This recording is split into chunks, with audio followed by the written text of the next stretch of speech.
And good evening, gamers, and welcome to the Season 2 debut of Crime Fighting Luchadores, the Hollow Earth Hijinks. We're joined by the usual crew today of Kid, our awesome referee, Eric Willman. We've got Shooting Star, Rick Eagle, and the Lumen. Woo! Thanks, man, if you're watching. We have a lot of fun playing together and being goofy guys, so we hope you enjoy it too. And yeah, I guess let's just dive right into our Hollow Earth hijinks. All right. Woo, okay. So, Chapter 2 opens up with your escape from the moon in one of the monkey's flying saucers. On the trip back to Earth, your ship was struck by flying space debris, which damaged the controls. The controls are sort of sparking now, and on the sort of Bugs Bunny style rolling set of various destinations that you can choose, it now has rolled by itself like a slot machine in Vegas and ended up at Hollow Earth. And your saucer flies trailing green radioactive smoke, all erratically around the Earth towards one of the poles. And as you are flying over the vast snowy expanse and through the clouds, you can see that there at the North Pole is a massive hole at the very, very top of the Earth. And in it, the shadowy darkness of a great shaft leading down into the depths. Is it in front of the ice wall or on the other? That's a bad ice wall joke. Sorry, go ahead. I would say on the other side, but I'm not sure. Coming at it as you are from the moon, you're diving straight kind of out of this space and orbit into the atmosphere and into the vast hole in the ground. As you fly at great speeds, past the penguins and polar bears and down past the snowy banks into the darkness of this massive, massive hole into the Earth, you see that it must be many miles across, maybe 3 to 5 miles from side to side, a giant hole that just is here at the top of the world. Your ship plunges in and again, trailing the damaged radioactive green smoke, roars down, gaining speed as it effectively is caught now in Earth's gravity and sort of speeding ever faster towards the Earth's core. Within moments, you reach that sort of cheek flapping velocity of massive, and it's good to have your wrestling masks on to kind of hold your faces in. Eyes bugging out, you pass through long, dark moments where the rocky walls around you are just lit by the green fire of that's burning out of the back of your flying saucer, and then after what could be 5 minutes or 5 hours, it's hard to tell, in this high-speed descent, you pop out of what must be the Earth's crust, and to your wonder, below you is a vast, and I mean incredibly vast vista of well, honestly, land, oceans, rivers, clouds, a massive sort of inverse continent, or many continents covering the inside of the Hollow Earth. You look around in momentary amazement, even being great fighters and heroes as you are, at this amazing sight. At the center of what would probably be the Earth's globe, there is a tiny sun spinning and just hanging there in the very center of the air of everything, giving off bright daylight to this inner world inside the Hollow Earth. Your craft begins to be buffeted by the winds and the upper atmosphere inside this place, and quickly you streak down through the atmosphere, and now you can hear that sort of descending plane sound so famous from all the World War II movies as your saucer zooms at breakneck pace, closer and closer to one of the great land masses. And then finally, you begin to be able to make out actual features on it. This is where the second sort of amazing thing meets your eyes. There are buildings here. There are what look like villages, maybe towns, but certainly built structures, buildings for sure. You quickly make out a pyramid down below in this vast, rich, green, verdant jungle area that you're going to land in. And as you get closer, you can see that it is a sort of a step ziggurat style pyramid in really ancient style, like you might see in South or Mesoamerica. And it becomes quickly apparent that is where you're landing, unfortunately, outside of your control, is going to be. And then everyone gets ready and braces themselves, and your saucer smashes into the very top of a high ziggurat pyramid here, finally coming to a halt and straining greatly against all the 5-point harness straps in your flying saucer. Ooh. After the dust and fire settles down from the impact, and everyone comes back to their senses from the crash, it's like being clobbered by a pro. Just for those first moments, your head almost spins for a second just from the sudden crash landing. But everyone seems well intact, the safety belts of the saucer having protected you from the crash. But you can see the inside of this saucer is largely wreckage, and there's even a great rent in it where you're looking at stone, the stone of the pyramid, having jutted into the inner cabin of the UFO. Ooh, all right. Now we need a way out. We don't have a way back home. Yes, now you are trapped in the hollow earth. Nothing really stops your progress from exiting this sort of randomly sparking and on fire UFO. And I think in a few moments, you've climbed out of the wreckage and dusted yourselves off atop the great pyramid. Whew. All right, let's see. Let me set the scene now for you. Here you are. Looking up, you can see a whole other world right above you. Continents, lakes, rivers, oceans, all hazy, but far, far straight above you. And to the left and right, there is the great, slowly arcing expanse, like you're inside a vast bowl or beach ball, completely filled with more and more hollow earth land.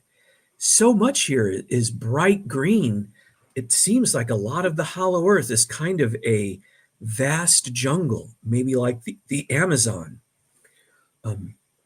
Now that the burning and crash sounds have kind of died away, and there's just the slow fire of the engines with their plume of smoke rising up towards the sun in the center of the world, all the sounds of the place start to come in, and you can hear those great endless noises of a living jungle, birds and the wind in the trees and the rushing of water not too far off. There are cries of things that sound like maybe monkeys, and less identifiable roars and chirps and sounds of many kinds of birds and beasts. It's definitely a jungle in here. Whew, you are atop a green stone pyramid overgrown with a lot of moss and lichen. It looks like it's somewhat in use.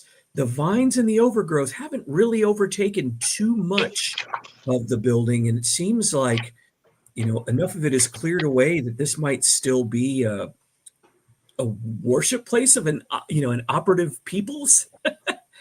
But you have definitely wrecked the top of it with your saucer. Whew. To get started, what would everyone like to do first? Did we knock anything over on the top of the ziggurat? that I can stand back up and kind of polish off.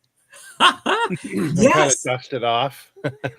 Yeah, you certainly can. And yes, there is. Your saucer, when it crashed, knocked over a sort of large stone slab altar or sacrificial table.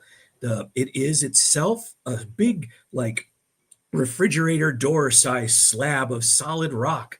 And it's been completely tipped off of its two plinths or stone kind of squarish blocks that it rests on and is now halfway on its side at about a 45 angle off there. You could right that and put it back how it was.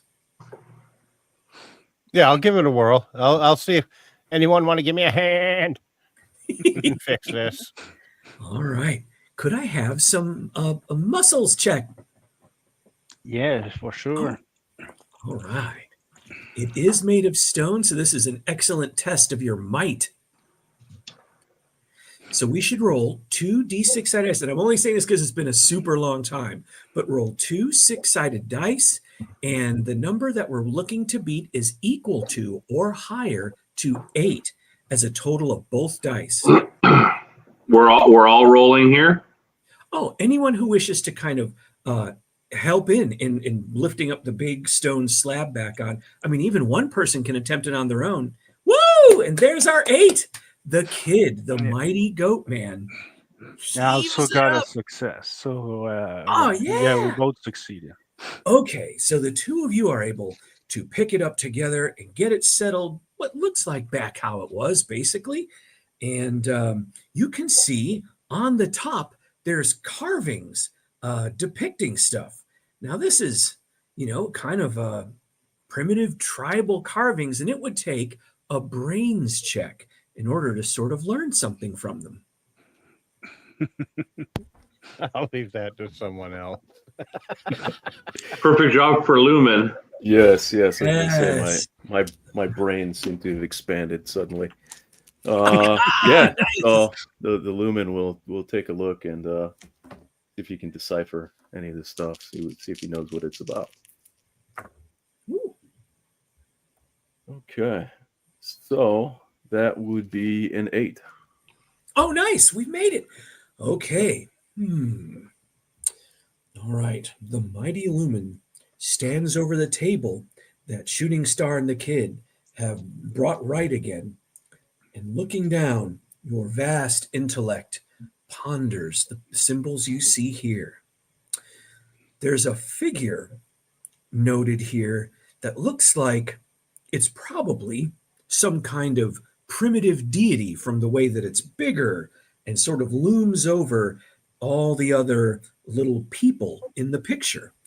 And sort of if the big deity figure is, say, 12 inches high in this carving, there's a middle-sized figure that's about 6 inches high that looks like a robed priestess with long braids, and she's holding up her arms as if in prayer or maybe worship of this deity. And there seems to be a second set of arms also partially raised up. A 4-armed priestess seems to be depicted here, and around her are other figures. You see little carven designs that look like maybe armored warriors, and then many figures that look like perhaps robed peasants or people, just regular people in sort of robes. They all seem to be situated in veneration of the central sort of deity figure that's in the middle. I would say that there's elements here that make you think this reminds you of very, very old South American carvings. You're looking at something that could be or is reminiscent to you of like really old Olmec or Toltec carvings and the way that the style of it is. So definitely an elder civilization. And what does the DD look like?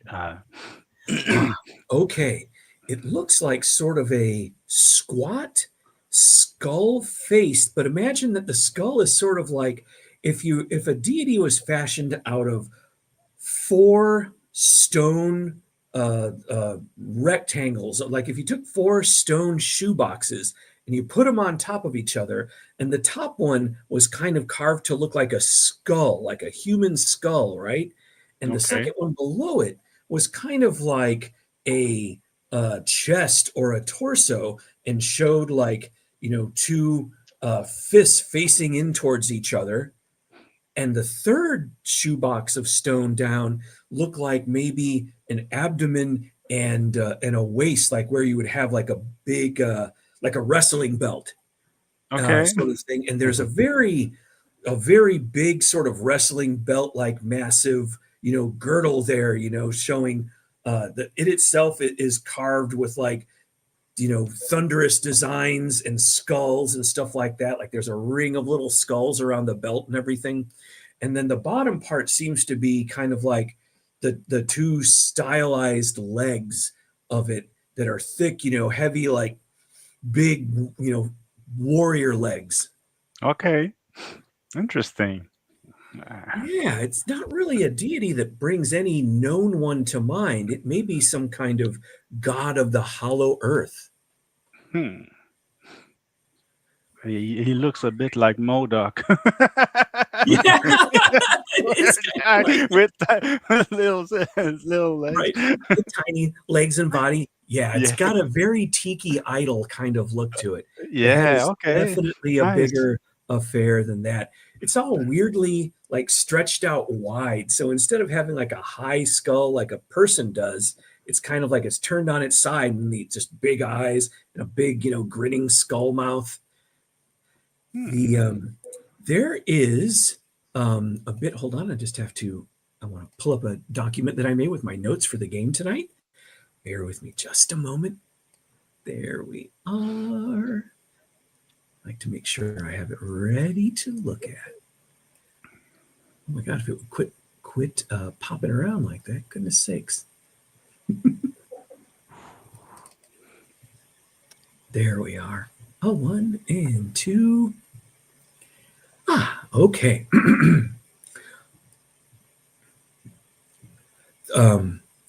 I wanted to, since this is sort of, effectively, this is like a crime-fighting luchadors crime scene, and I wanted to give folks a chance to do 1 or 2 other checks. Would anyone, I'd like to call for a muscles check. Again, like this table, this revealed a bit about this, which I almost want to make it a clue, but I back off a little bit and think, well, let's do it. Okay.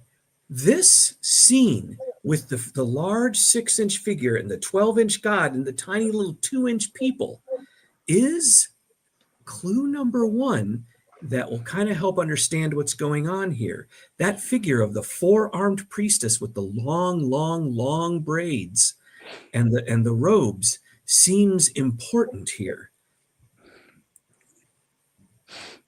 Now, You also, said it's some kind of like a sacrificial table.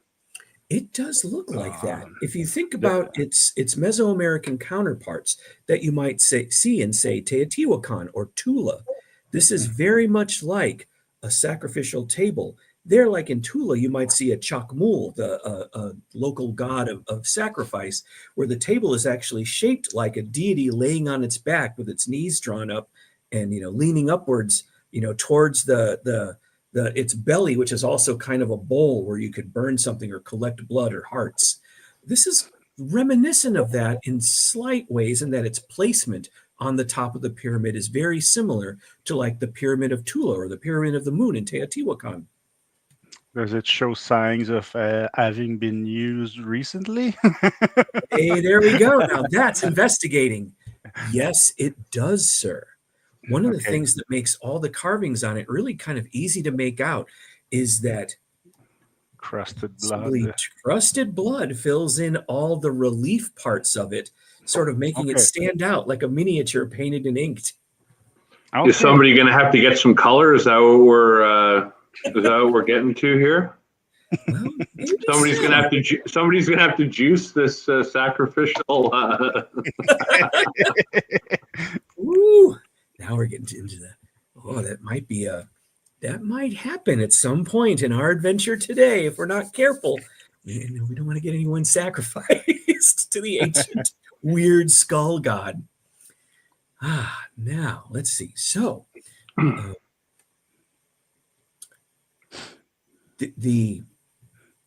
oh wait, right, but there is a little. I did want to. Let's say okay, we had two muscles checks to lift the table. We had a brains check to decipher what we were seeing on the table and what was depicted there. I'll say something else because you guys are really looking around now and kind of checking this place out. Your saucer is sort of embedded in the top of the pyramid, but it's broken the stone top of the pyramid as well. It is, as the smashed up metal of the flying saucer. But part of the shattered, sort of flagstones along the top of the pyramid are revealing something down beneath where you're seeing something of a different color beneath the broken stone, and it looks like something with a purple and gold color is lying beneath, but you'll have to shove aside some of the wreckage of the UFO to get to it. Okay. So this calls for pure muscle. Okay, I can heave on that. All right. That's something I'm good at. Ancient languages, not so much, but woo! Let's do it. That is an 8. Yes. All right. Well, Brick Steel saunters over to the burning wreckage of the saucer and peels back a great metal plate from the side of it to reveal that there was sort of a flagstone door or trap door kind of in the top of the pyramid. And it's been shattered by the impact. It was only like maybe 2 inches thick. The impact of the saucer just broke that piece of rock, revealing that below is a shallow sort of cubbyhole or indentation in the top of the pyramid. And in it are 4 robes. And they look like newish. Like these look like, they were placed here recently or used here recently. When you pull them out, they are big, high volume robes, like capable of fitting a very big person like yourselves, with big hoods that come forward a long way. They are trimmed along the cuffs and along the bottom where it reaches the ground with these serpent motifs that go along the cuffs and the bottom, and also around where the edges of the hood are, that are kind of like a sort of like the top of a castle, a crenellated looking serpent motifs that chase each other around. And they're kind of like embroidered in with maybe sort of like a gold thread. But when you pull the first of the robes out, on the back is a pretty fantastic sort of a snake skull design done with what looked like rubies and emeralds. Whoa. And this is like, almost like the back of a biker jacket. Like it's probably, 18 inches high by at least 14 inches wide, and all like hand done. Like it all looks like it was, done by primitive people with bone needles and threads, sewing in these like sand polished rubies and emeralds to make this sort of like snake head motif in here. Okay, looks like we were awaited. Okay, well, let's try it on. Man, they fit easily. They were made for big people. Okay, well, it's pretty dapper. As everyone's sort of trying on or checking out, if you don't wish to try on these robes, there's a bit of noise coming from lower down the pyramid. I'm giving it 4 levels in my mind, and you're on the very topmost level, which is maybe about 20 feet across. Much of it's taken up by the wreckage of the saucer. Some of it's taken up by the stone table you've just set to right. And down below, you can definitely hear the scraping and moving about of people. There is a single set of stairs that leads from your level at the very top all the way to the ground, over along the western wall. Seems like we should probably put, or are we in agreement that we should put these robes on? I would imagine. Yeah, well, I've tried it on and it's pretty comfy, and it's badass. So yeah, I put it on. They do make a pretty good disguise. With the hood pulled up, they completely hide your face. Yeah. Sounds good to me. All right. Now, there's definitely now strange sounds coming from below, further down the pyramid, as everyone finishes getting the robes on. Sounds kind of like creaking, almost, like sails might creak in the wind, and sort of a low, dry, raspy moaning sound. Dave, sir, can we bring up the mummies?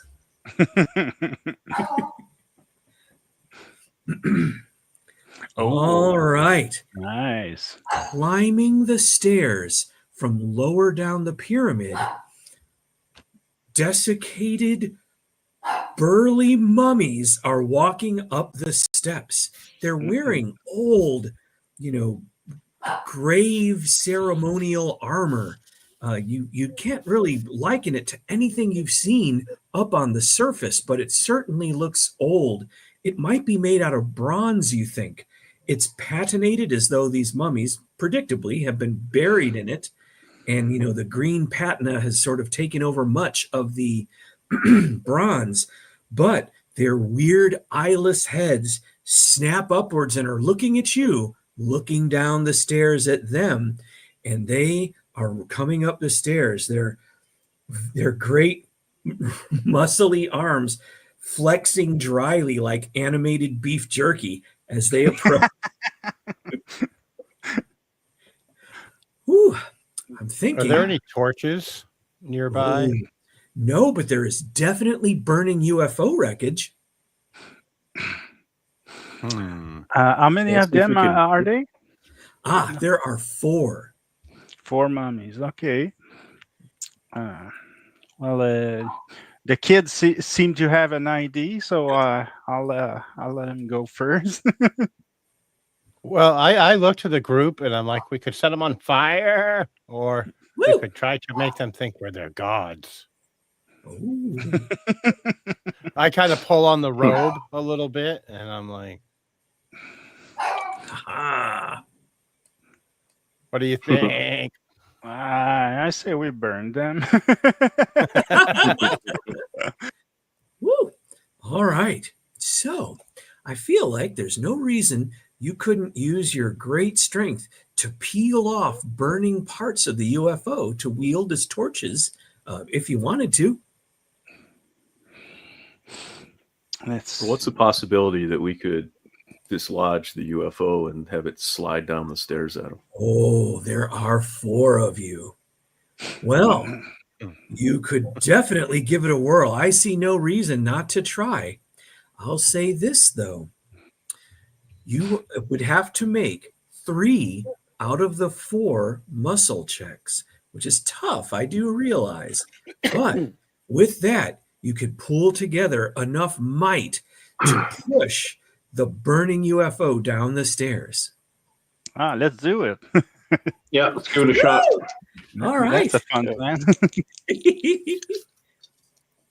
Okay, so that's a 9, so I succeed. Yeah.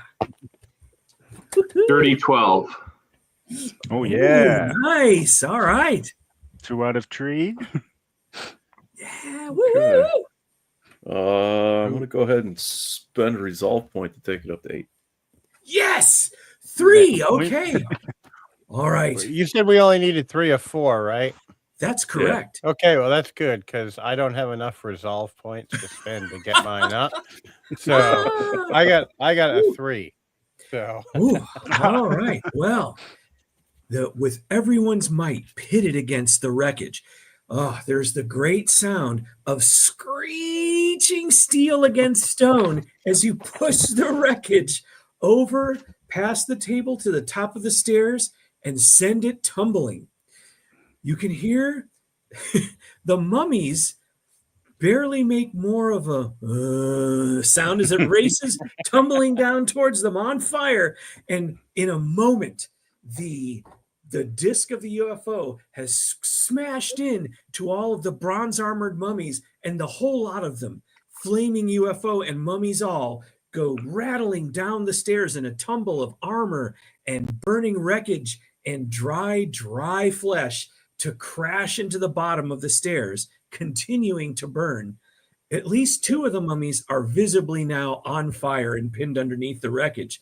The others seem to be largely battered into pieces. Okay. And they're like severed limbs lie sort of lazily sort of squirming on the sides of the pyramid and down the stairs where they were smashed straight off the bodies. Amazing. Ooh. All right. Looking down, you can see that there is a clearing at the bottom of the of the bottom of the pyramid, and all along the bottom of the pyramid are what must be perhaps offering of fruit and berries and nuts and things like that. Things that seem like that you would forage for are placed in crude clay and stoneware bowls down at the bottom, and there's kind of a bunch of various ages of food offerings left here at the bottom of the pyramid. It is 4 tall stories beneath you. I think of each maybe level of the pyramid as being at least like 12 feet high. And so you're about, a solid 48 feet off the ground up here. But that gives you a pretty good view of the jungle going around. Now that you're facing the stairs, which are on the west side, you can see that beyond the clearing at the bottom of the pyramid, the forest rises a bit further, and beyond the forest, there's a river off to the west. And also to the, let me pop this open real fast, just looking at my map. To the north of you, there is actually, Dave, would you want to show the Hollow Earth map? Give me 1 second here. Oh, yeah. There it is. Nice. On the right-hand side, you can see the pyramid that you have crashed into there. Okay. And it's kind of center right. And then going to the left, which I think of as the west, you can see that there's a river down beyond the clearing and through some jungle. To the north and west, there is a waterfall that you can see here and a great cave mouth in it, where the waterfall splits to run down each side of a cave leading into the ground. Further to the north, you see an active volcano with bits of lava visible from here. But at the base of the volcano, there is what looks like it's hard to make out. It looks like a stone structure, similar to this pyramid, but different in nature. It looks flat and round, almost like maybe a UFO landing pad or something. Also, directly north of you, you can make out what seem to be overgrown gray stone statues, the tops of which poke out even higher than the jungle trees. To the south, there's a swamp, and across the river, there's what looks like more structures and possibly some strange formations of stone that don't seem familiar. I think that's about what you can see from the top of this pyramid where your UFO had wrecked. That brings us to where should we go next? Our goal is to get out of the hollow earth. Those statues, do any of them resemble goat people? Ooh. Now, it's hard to make out from here, but a journey to the north would let you know for sure. Nah. We seem to have been drawn here for a reason. Do you want to explore further the ziggurat, or we are headed in a different direction? We should probably check the ziggurat out some more. Woo! All If right. you guys are up for it. Do these things usually have like an interior, or is it all just on the exterior? Well, in Central and Southern America, I'm no grave robber or anything. I'm just asking the question. this is where, knowledgeable Professor Lumen, could we get another brains check from you? Sure. Got a 12. Ooh, But not, okay. 30-12. Oh, great. All right. Well, the brilliant luchador can tell you in Central and South America, quite often there is, if anything, a somewhat small amount of interior open space, often dedicated to ritualistic purposes. Sometimes even things like embalming and that kind of thing, the making of mummies. In some, they are absolutely solid, and it's as though the pyramid were sort of built around an existing stone, hill and that sort of thing. So it can vary by culture. At the base of this pyramid, you believe you make out something that looks like a stone slab door. So you suspect there is an interior.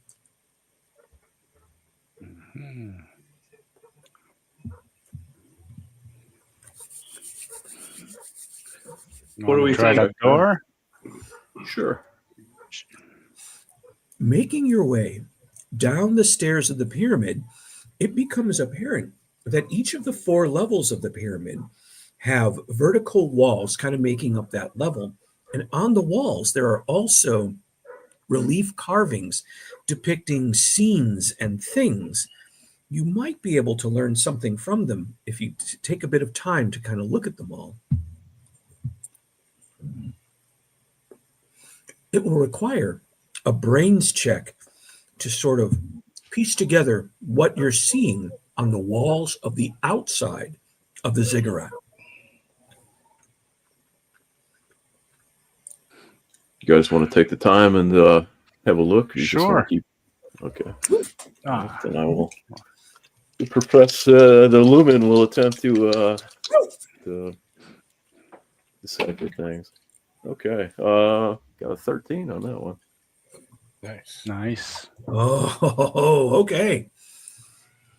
The outside walls of the pyramid, as you guys walk around them and take a look at all the different parts, slowly a story comes together. And with the help of Lumen sort of interpreting some of the things that are sort of more symbolic than literal, there is a mix. What you're looking at in these relief carvings is a mixture of depicted scenes and symbology. What you learn is that it seems that there is maybe it might translate as something like forever priestess or forever prophet that seems to have both commanded the construction of this pyramid and then afterwards lorded over a people that are tough to make out because they're all depicted in robes, somewhat like the ones you guys are wearing. So you don't really, they're human in shape, but they're always kind of hidden in these robes. The story shown, though, seems to be it's telling a story of the mastery of the forever prophet over these people. I mean, it shows her basically commanding and lording over them as they toil in fields, as they construct villages and a city And there's numerous events depicted here where they construct shrines to this sort of boxy skull god, we'll call it, always depicted in this totem-like manner. And when you get to the bottom, it really, like what you've seen makes you think of like scenes you might see in an Egyptian pyramid of pharaohs lording over, armies of slaves and that sort of thing. There's really an impression that all of these people toil, and this forever prophet just stands to reap the rewards of their toil and all that sort of thing, and commands them to do whatever it is that she wants. She doesn't seem like a figure of virtue, but maybe a figure of menace. That is a clue. So you now have a clue. There's a forever prophet or priestess who is a figure of menace here.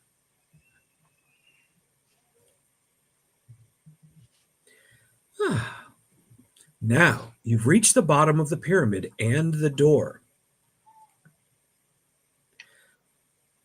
So the door is a single stone slab, like you might think about like in old like biblical era tombs, like where Christ was laid after he was first slain on the cross, and how there was a great stone slab described there that sealed away his burial place.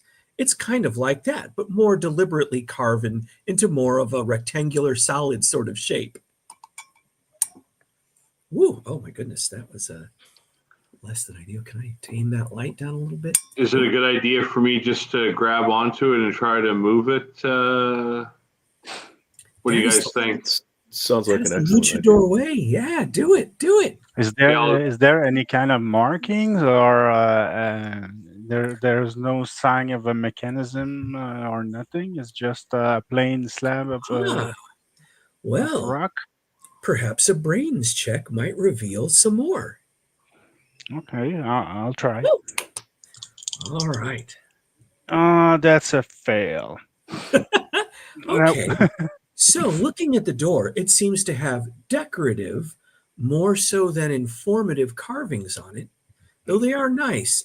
This down here at the jungle level where the door is, level with the ground, it seems like the growth and the plants and the bugs and the vines all have a little bit more of an impact on the ziggurat than the higher levels, which are less overgrown, less mossy than the lower parts. You don't necessarily find any mechanism by which the door can be opened in your attempt. Okay, so I'll try to force it. All right. That's an 8. Ooh, all right.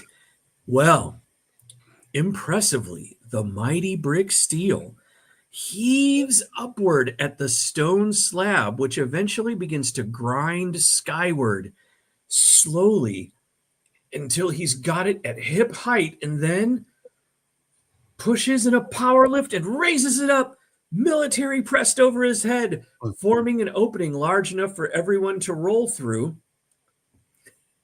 Awesome. Lumen, the professor, grabs a stone idol nearby and shoves it into the lintel of the door to hold the door open, allowing you to kind of let it settle behind you after everyone climbs in. Now there's a good 3-foot space provided by the wise Professor Lumen. Sorry to take you over like that, sir. I just thought if anyone's going to think, prop open the door with something, you're the man. You look at all this and are taking it in thoughtfully. You're like, yes, I've got this in hand. And you do. Inside the temple, there is first a long stone hallway that looks like it was designed for processionals. It's not much larger than, one man can walk in. So you all have to sort of go in a line together. Now it gets dark pretty quickly in here. So you may have to make some sort of torches or whatever and maybe light them off the burning UFO wreckage, or take a burning piece of the UFO and carry it with you inside. Does anybody have We a have flashlight? goat vision, but I guess Yeah.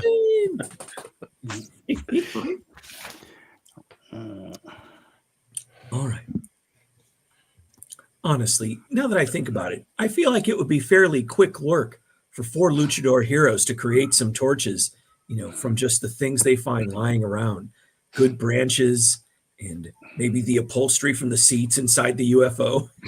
And fairly quickly, you've got some torches, and heck, I can maybe light it up with my Cosmo, my Ultra Beam. Once nice.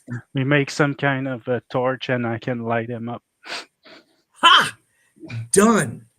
All right. After you've assembled, each or anyone who wants to has assembled now a torch of your own creation and making that you have a good feeling about, and the great cosmic ray of shooting star sets it ablaze, and you're now ready to venture into the pyramid with your torches. Down the dark hallway you go. The inside is a bit less fancy than the outside.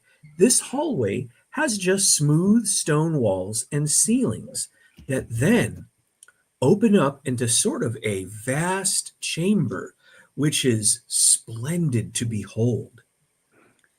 There is here the light of your torches glinting off walls inlaid with precious stones, and this chamber is maybe 30 feet high by 50 feet wide, and sort of tapers along with the inner steps of the pyramid as it goes up. This the floor is dense packed earth here, and inside there is a massive stone idol of the same god you saw depicted on the table here in the dark inside the pyramid.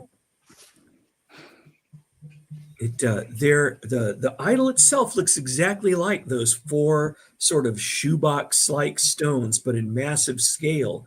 So the idol statue of the god is maybe about 12 feet tall, with each of the 4 stones being 3 foot high. But it's clearly the same figure, carved out with more reverence by whatever artist first drew these out of the rocks.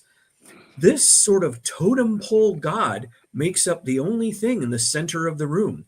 This room seems like a vast chamber just to venerate this holy statue. It's worth taking a look around. There might be something to see here if you do a bit of investigating. If anyone has any special tools, magnifying glasses, or anything that helps you investigate, remember to add that bonus into your roll.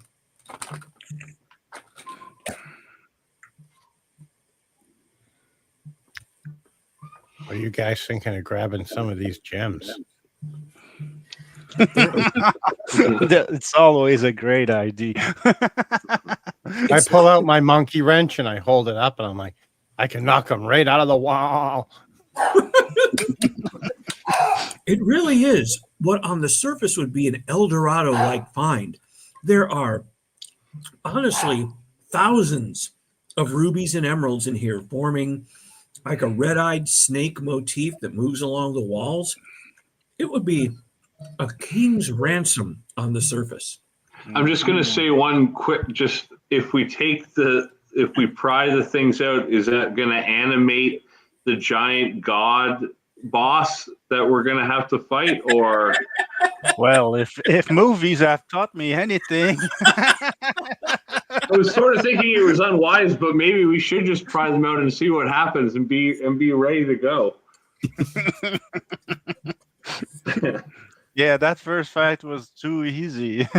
Let's fight a giant rock The god. kid's sitting there with like one eyebrow up, like, should I or shouldn't I?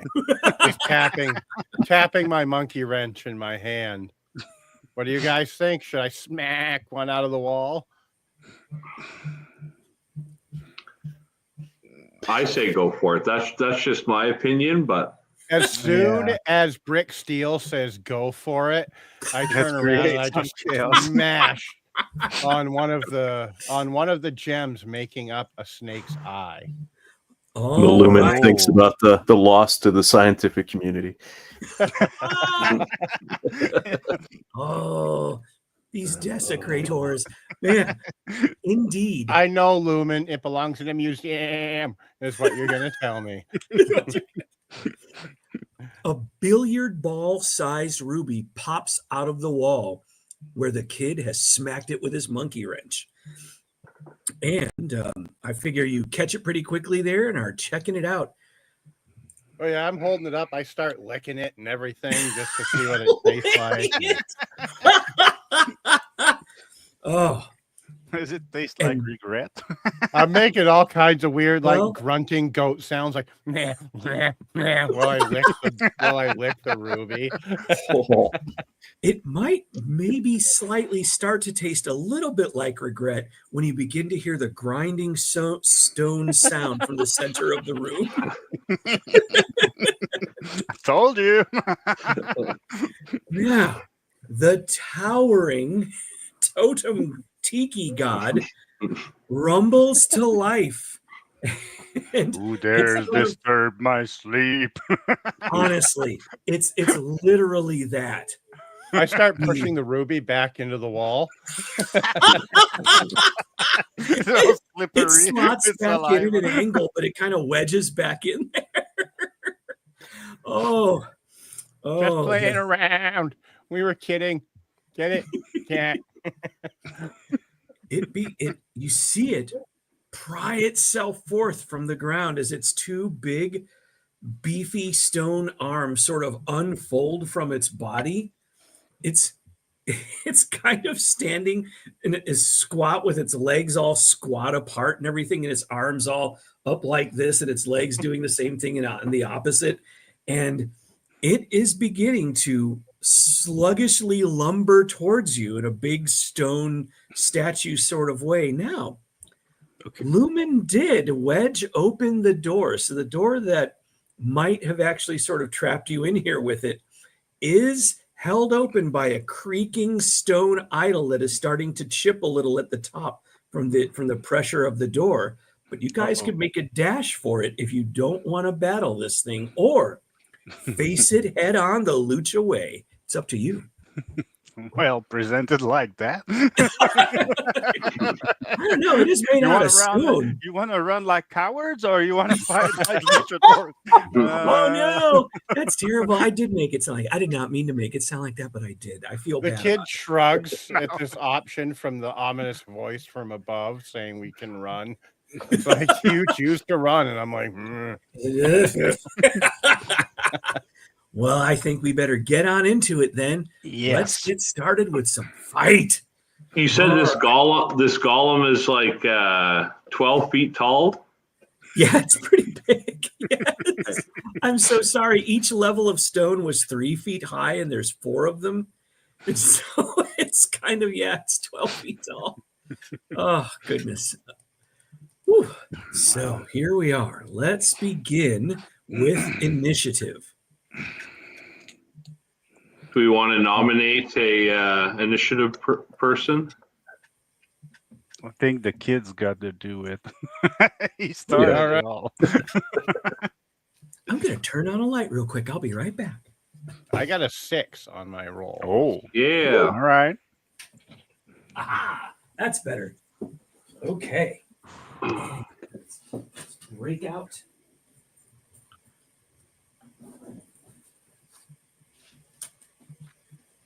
Who would like to go first? Here we go. Why don't you ultra beam him and see how he likes that? Yeah, sure. I can try that. So it cost me.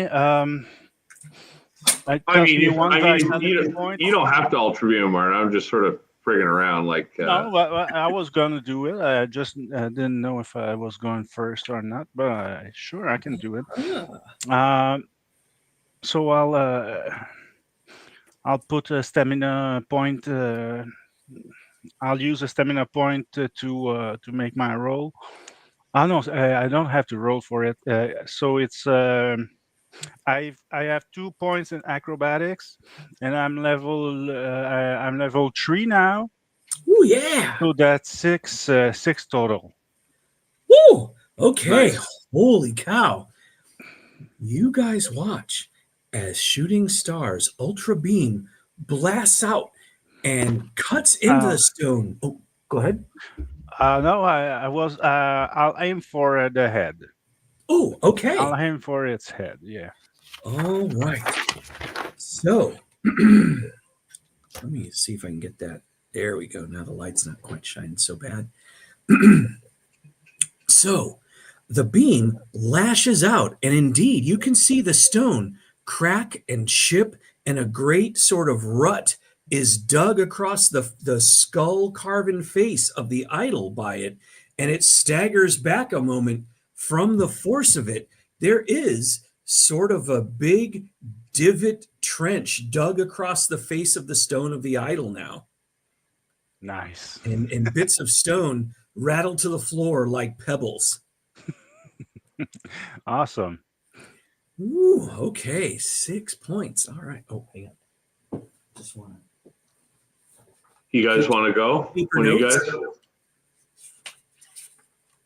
I will drop a stamina point, and I just go rushing at this thing, and I jump up, and I come flying in with a Superman punch, and I nail it for 7 points. Ooh. Whoa, you guys are whittling this guy down quick. 6 and 7. Okay. And I say these gems are ours now. Woo! All right. Who shall go next? Go for it, Lumen. Yeah. Let's see. So the Lumen will go ahead and, not that I expected to add anything to it, but it's just for thematic, just pick up like a chunk of it, and it's just gonna clobber it like you clobber somebody with a Nice. brick. Yeah. 7. So okay, so that's an 8. I rolled an 8, and that would be 5 points of damage. Yes. Okay. Oh, Nice. should have made this guy tougher. Ooh. Holy goodness. Okay. Man. Lumen leaps up and climbs up that statue and clobbers it in the head with a chunk of stone. And indeed, a corner of the blocky stone skull head just breaks off and tumbles to the ground. Man, it is getting fairly clobbered by you guys. You're really bringing it to it. This is pretty awesome. Ooh. Let's see. So that's 3. I think there's one more before it makes its counterattack. Is it still you, Mr. Steele? Yeah, so I'm going to do my one of my special moves, my concrete clothesline. So I'm just going to Nice one. deliver that as high up on him as I can. Yeah. All right. So that's 2 stamina.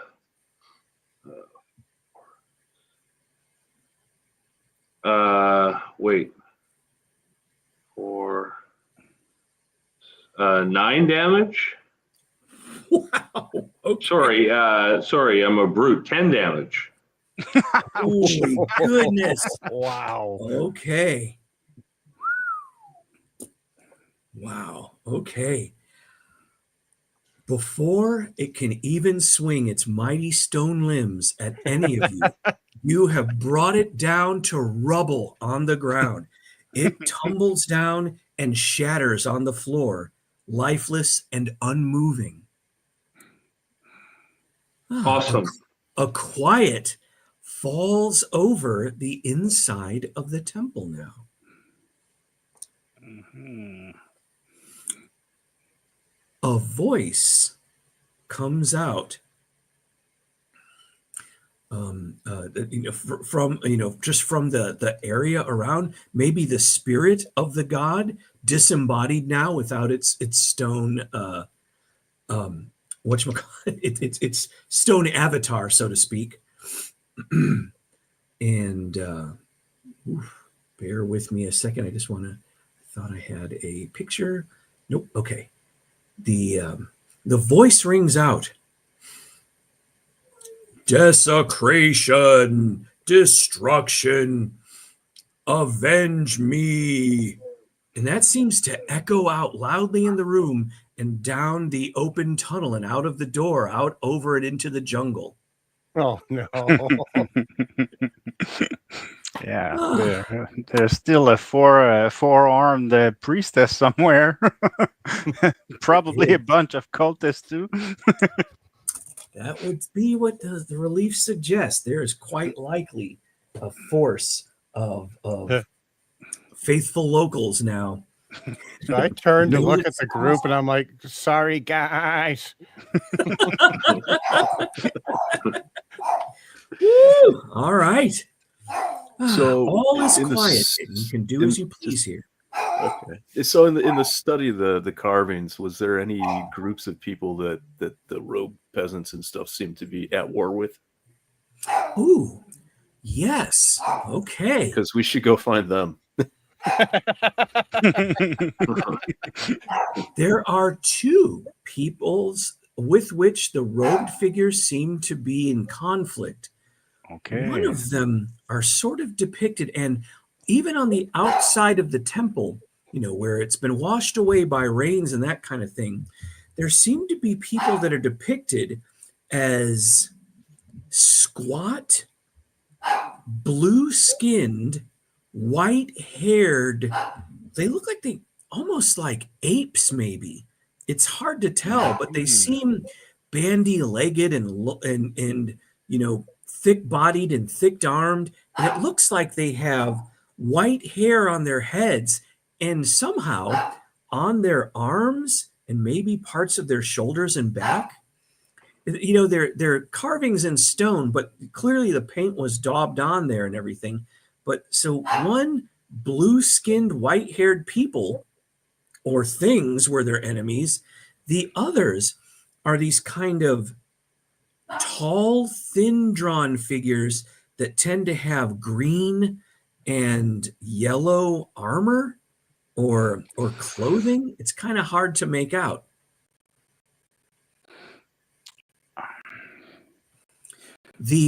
I'll say this though: the tall, thin ones, they only always appeared in pictures with a river depicted in it, or a carving with a river depicted in it.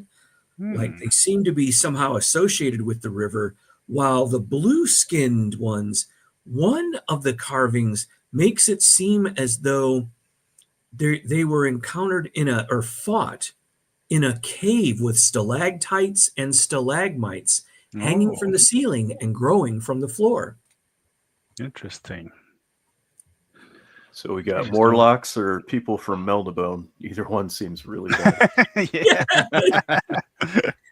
The river is obvious, and there's also a cave between the waterfall, right? Not far from here, also. Yeah, under the waterfall there was a just to the cave. north.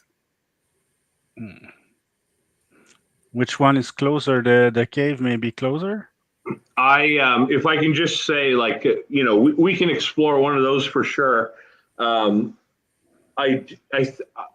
Looking at when we were on top of the ziggurat, there looked to be like a ceremonial area at the foot of the volcano to the north. Yes. And a very sort of strange looking pointy tower not far from there either. So if we're going to ultimately find the priestess, maybe she's there, like at the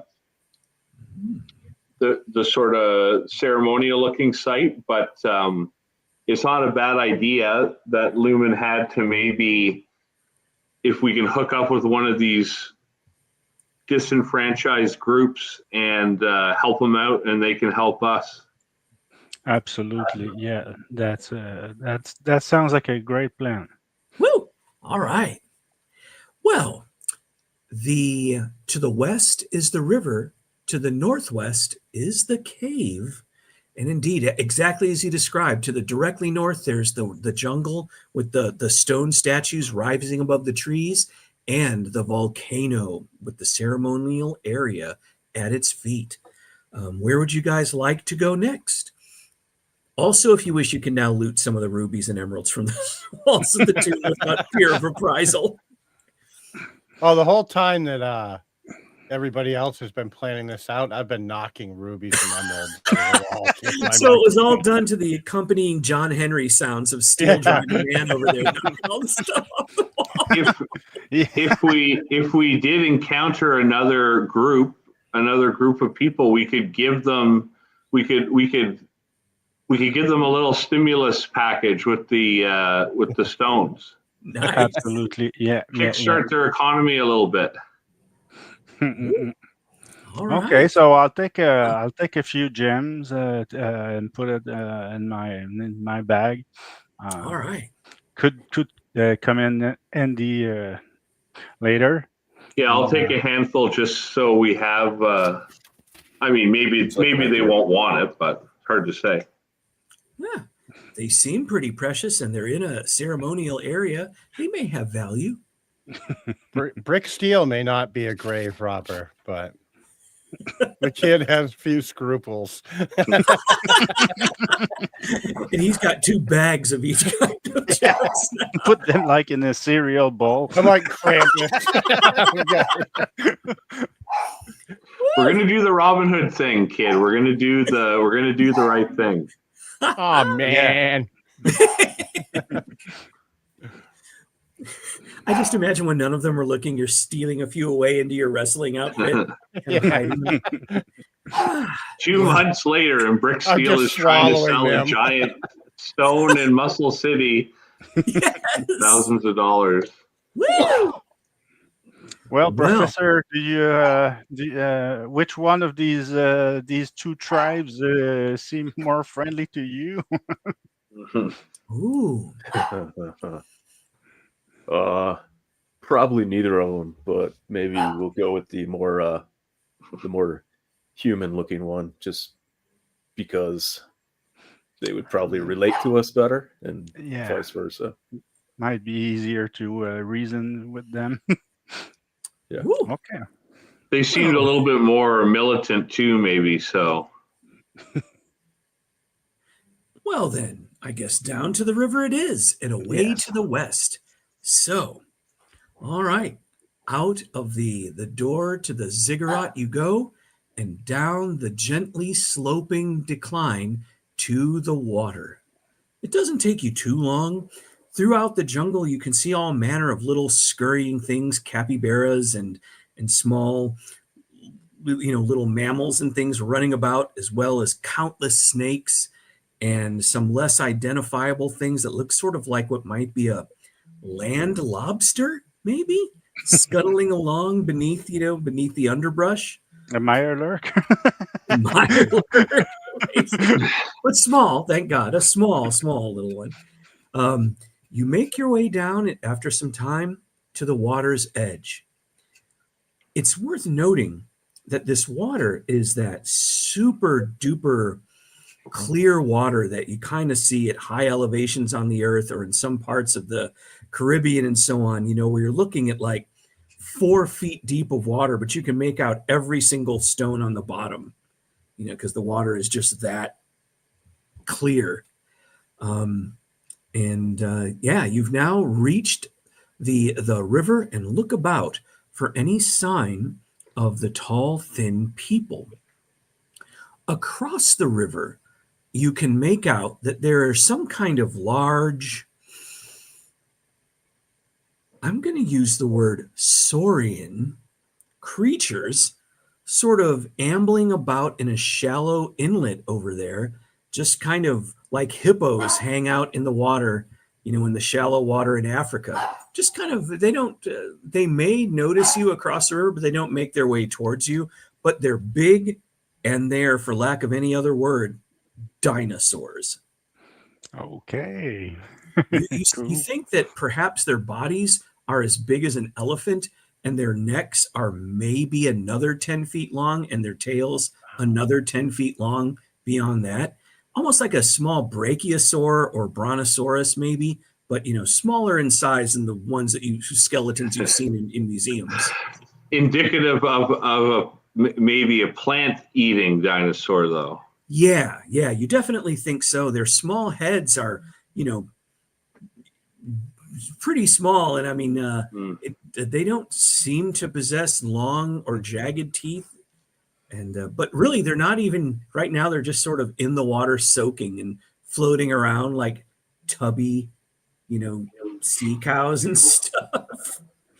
To the south, from where you are, you can see what looks like a bubbling swamp with some green water, and there's kind of a luminous purple gas that hisses up randomly out of parts of the swamp. It looks dangerous. To the north, there is the land stretches to where there's a sort of shattered stepping stone bridge to the cave entrance in the waterfall that you can see to the north of you. It rises along a shelf of land enough that you can clearly make it out, even from here, the lowest level of land that there is in this region. The cave mouth is itself probably a solid 2-story high opening. The short time passes where you watchfully eye the dinosaurs across the way, who fortunately don't come to make any trouble. But not yet have any of the slender people appeared. You might either wait or move on. What would you like to do?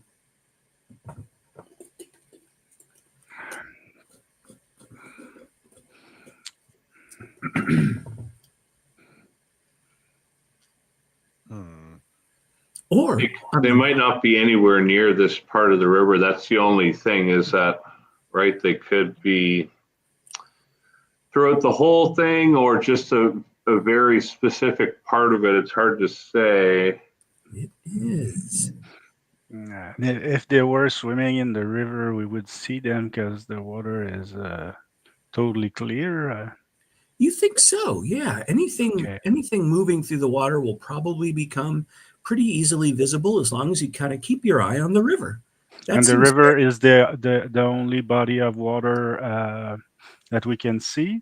Oh, well, actually, that would not be true. If you look to what we're calling the south, or the bottom of the map, the river empties out into a much, much larger lake. There we are. You can see the sort of lake at the bottom right-hand side of the map. Yes. That lake goes on for miles. Maybe not quite like a Great Lakes kind of lake, but very much so that you can see that if you had a canoe, for example, it would take you some time to paddle across to the other side, maybe even an hour and a half to 2 hours. Okay.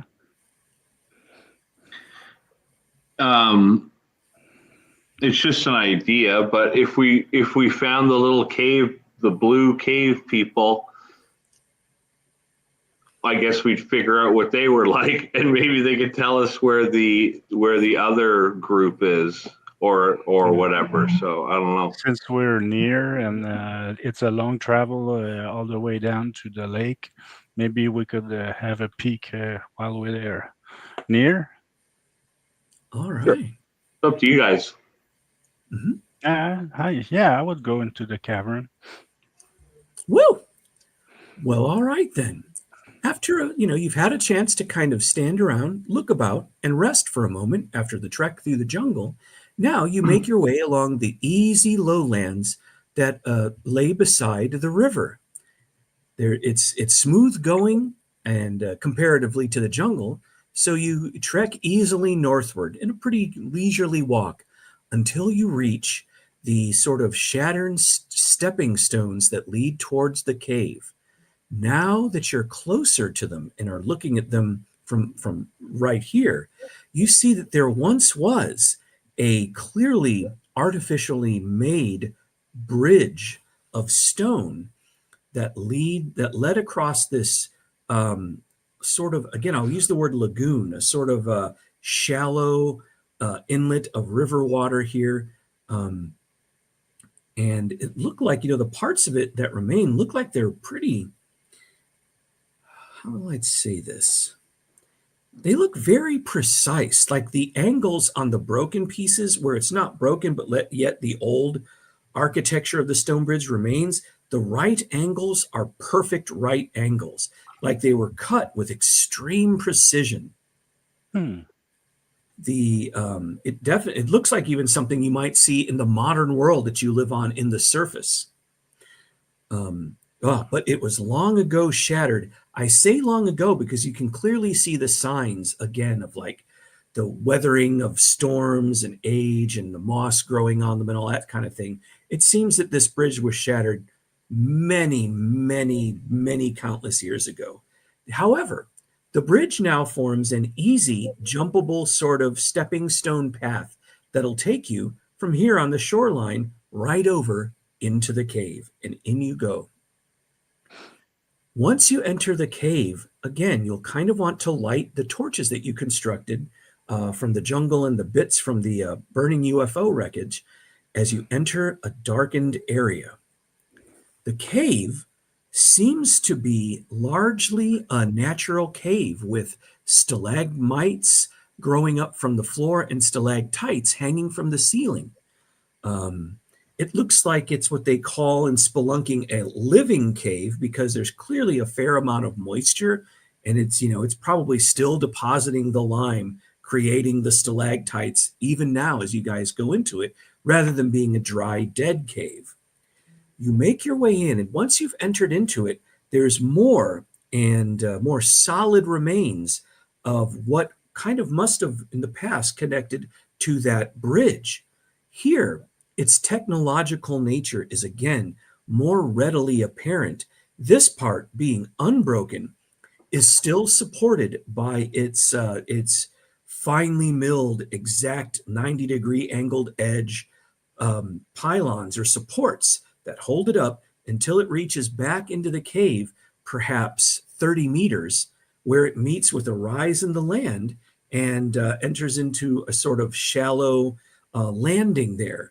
Also, which appears to have been flattened and carved to a nice, scientifically flat surface. At the back end of the cave, there is what clearly looks like a square door frame. It's not, I shouldn't say exactly square. It's frame made of precision, cut stone, tapers slightly towards the top. It seems to be designed for something roughly the height of a man, to give some head clearance and everything. But this is a regular people-sized, set of double doors, as opposed to like a gargantuan or cyclopean giant door. The bridge also had a width that suggested, that it might be for foot traffic or maybe a single vehicle, in width, do you think? Okay, so it maybe the door is a little too small to be for the thin people, the thin elongated people. Yes. Okay. So if they seem to be depicted kind of tall in those stone, taller than the human size. Yeah, taller than the robed figures for sure. Okay. Whew. When you approach the door, there is a sort of a glow that appears above in the lintel or top part of the door. It's kind of more like as if the rock were heated, sort of like an orange radiance comes from it, but there's no sign of there being like a light or anything like that. It's like the stone itself kind of goes, and there's sort of a ruddy orange luminance that comes as if somehow projected from behind the stone of the lintel of the door. and the doors slide apart, grinding stone on stone into the left and right sort of pockets made by the stone door frame. Inward, you can see a completely dark, but again, sort of short, precision carved hallway. It looks like it quickly, in the very edge of your torchlight, like it opens up into a larger room, perhaps 3 meters beyond these doors. Okay. There's no sign of any living things around, or any Not yet. type of activity or noise that can Um, tell us that something is living inside the cave. Indeed, not yet. There's been no sound of anything but the water and the natural sounds of the cave. The door did make sort of a strange chiming sound when the ruddy orange light appeared. But as yet, you don't hear any sound of speech or footsteps or anything like that from the darkness beyond the door. Okay. I just remembered that we are wearing the serpent robes. That's true. It is true. Should we take him off if we don't want to be perceived as the enemy? Yeah, it's hard to say. I mean, we could explain that they're just disguises and we're obviously not from around here, but it might be a good idea to take them off in here, maybe to have a good first impression or something, or I don't know. Yeah, I think that's a good call. I'll take my robe off Okay. in case they perceive us as enemies. All right. Yeah, I'll You do the remove same. and stow away the bejeweled robes from the top of the pyramid, revealing your mighty luchador hero costumes in all of their grandeur and color and so forth. Woo. All right. You're now ready for action. Shall we go into the door then? Yeah. I'll spend before we go further into the cave. I'll spend one of my stamina points to activate my my armor, my Cosmo skin armor, just in case. Okay. It's pretty impressive, you guys. The Cosmos skin armor is sort of like an Ultraman coating that goes over the entire body, including a strange inhuman helmet with its largish eyes. Whew. But All right. strangely, we can clearly hear my voice as though I wasn't wearing anything over my head. It Yes. seems to just go through. Yeah. Whew.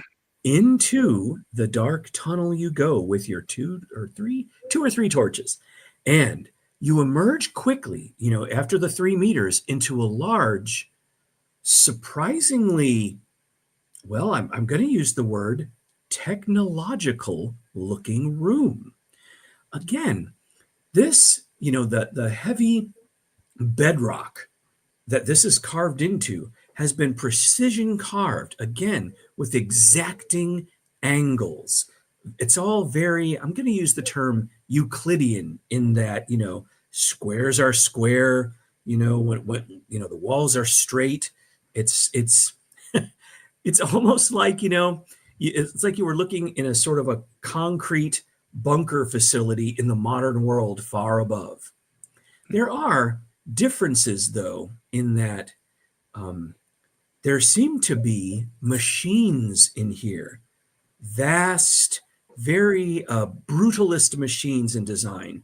They're, squat metal cubes connected to other squat rectangular metal solids with large cylindrical connectors going from one to the other. There are not a lot of control mechanisms visible here, but here and there are things that are quite clearly a lever and quite clearly a wheel, like sort of a valve wheel or something that immediately brings to your modern minds a valve wheel. that you might find like in an old steam facility or something like that, from maybe the turn of the century, the 1800s to the 1900s. This room goes back pretty far. From, the light of your torch doesn't give you a great idea, but it goes back farther than the light of the torches. And anyone who wants to attempt a brains check can make a guess as to the purpose of this room. Yeah, for sure. That's a 9. Woo! Okay. This seems to be a hydroelectric facility. You think from the look of this all and the sound of water rushing through vast, maybe this might be, it's hard to say what metal this is, but it might be steel or some precursor to steel. Huge tubes have the sound of rushing water flowing through them at great velocity. And there's almost a definable rumble of turbines, within these vast, brutalist boxes. And it seems as though there's a hum, almost as if power is being generated here. Hydroelectric power, you think? Yeah. Deeper into the hillside, there's definitely, the large room that you're in continues on, and there is more to explore if you wish. What's this power used for? Indeed.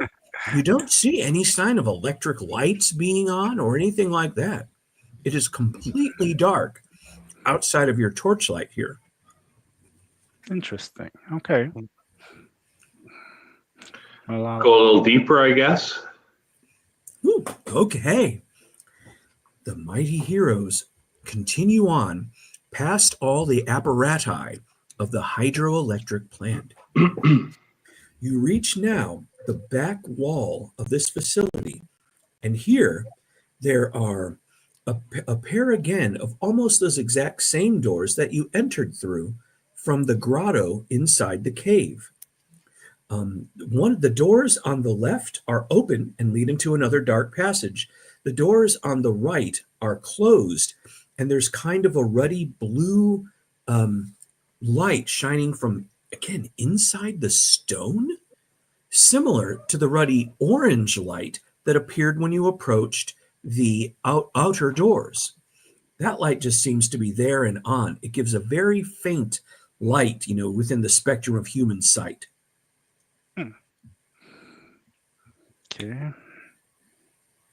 Where do you want to go first?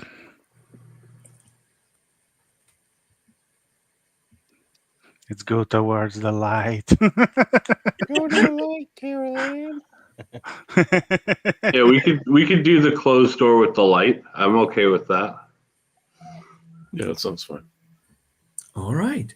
So, leaving aside the dark passage, you go over to the blue lit door, which, as with the door previous to it, opens automatically at your approach. Its two halves socketing themselves into the sort of hollow interiors of the door frame. Beyond is a room that, at least in this case finally, seems to be lit. The light is low, and it seems to be sort of an ambience of light rather than having a clear source, such as lights in the ceiling or anything like that. There's it certainly doesn't follow what you guys would think of as modern lighting methods. It's more like everything in the room, the walls and the ceiling, are vaguely luminous in and of themselves, but it gives an even everywhere light as you enter in, which again, though, is very low and dim by human standards, like a dimmer switch taken almost all the way down on a light in the modern world.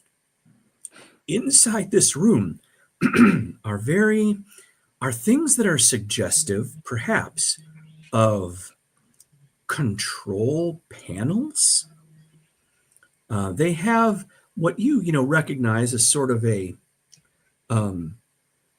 slightly lower than hip high, a stance as they rise from the floor.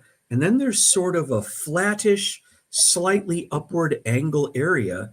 And then they have a higher back and almost like a sort of like a old style standing piano does, where the back is high and then it's got sort of like all the keys arranged. That's kind of what these look like, but they seem to be made out of that same indefinable metal substance, and again, very solid, very blocky.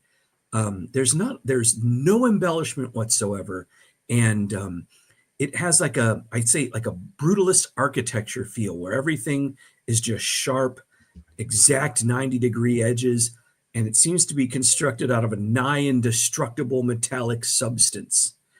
There, however, on these, and I use the word control panel loosely, not visible switches or buttons as you might be looking for, or anything like that. But the surfaces give the impression of control panels like one might see.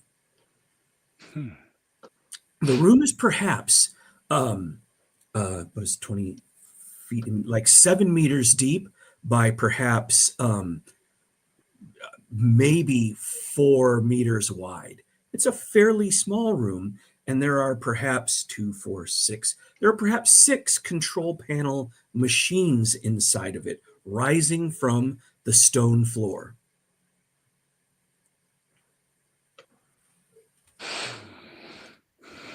Okay.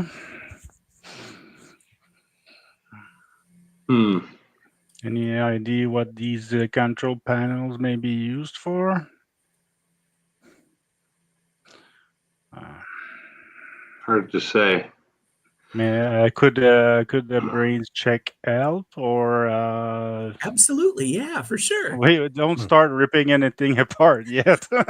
Oh, Well, the weird part is there's literally no visible thing to break or bend. It's just kind of like a big block of. It's almost like a safe. It's just a big block of metal with a kind of a flattish, surface on the front and then a flattish surface vertically beyond that. But where there should be like, I don't know, maybe a readout screen, there's no screen at all. Where there should be maybe a keyboard, there's no keys of any kind. Okay, well, the lights seem to react to movement, so maybe going closer or moving our hands around would do something. So I'll try to minority report that shit. That seems to be perfectly the thing. As you approach within a close arm's reach standing distance of the first of the sort of control panels that you choose, it does seem to come to life with sort of a luminous but largely inscrutable set of, I'll use the word kind of misty, holographic blue controls that sort of appear hazy and indistinct, almost like light shown through pipe smoke. And it's there, sort of floating above the sort of where the keyboard part should be part of the control panels. And there is, to give an idea of what you're kind of seeing, there's something that looks kind of like a soft-edged crescent moon depicted in blue glowing smoke. And then next to that are a series of shaped, I'm going to describe these as almost being like cuneiform symbols, right? They're sort of biggish. Like if you had, each one is separated and biggish. Like when I say biggish, they're perhaps, 3 centimeters by 3 centimeters square, and they're set about 2 centimeters apart. And so they're just these big, like, 1.5 inch, square buttons set an inch apart in here, but in the form of sort of glowing holograms floating about a 1/2 inch above the metal of this control panel. The cuneiform type symbols don't make any sense to your modern mind.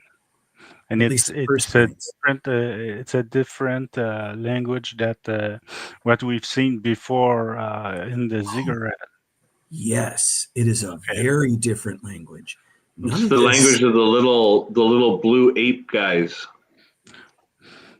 Seems like it. seems like it. Okay. Well, they definitely. I'm starting to think that maybe we didn't find the tall people, and we're not finding the short people. It might be that all the people are gone because of the priestess. That's a very possible. Yeah. I mean, we haven't really fully gone through this whole cave thing, but Yeah. They're nowhere in sight. It's And true there's so far. No trace of them. No trace of activity, recent activity either. Like So it's far. all okay.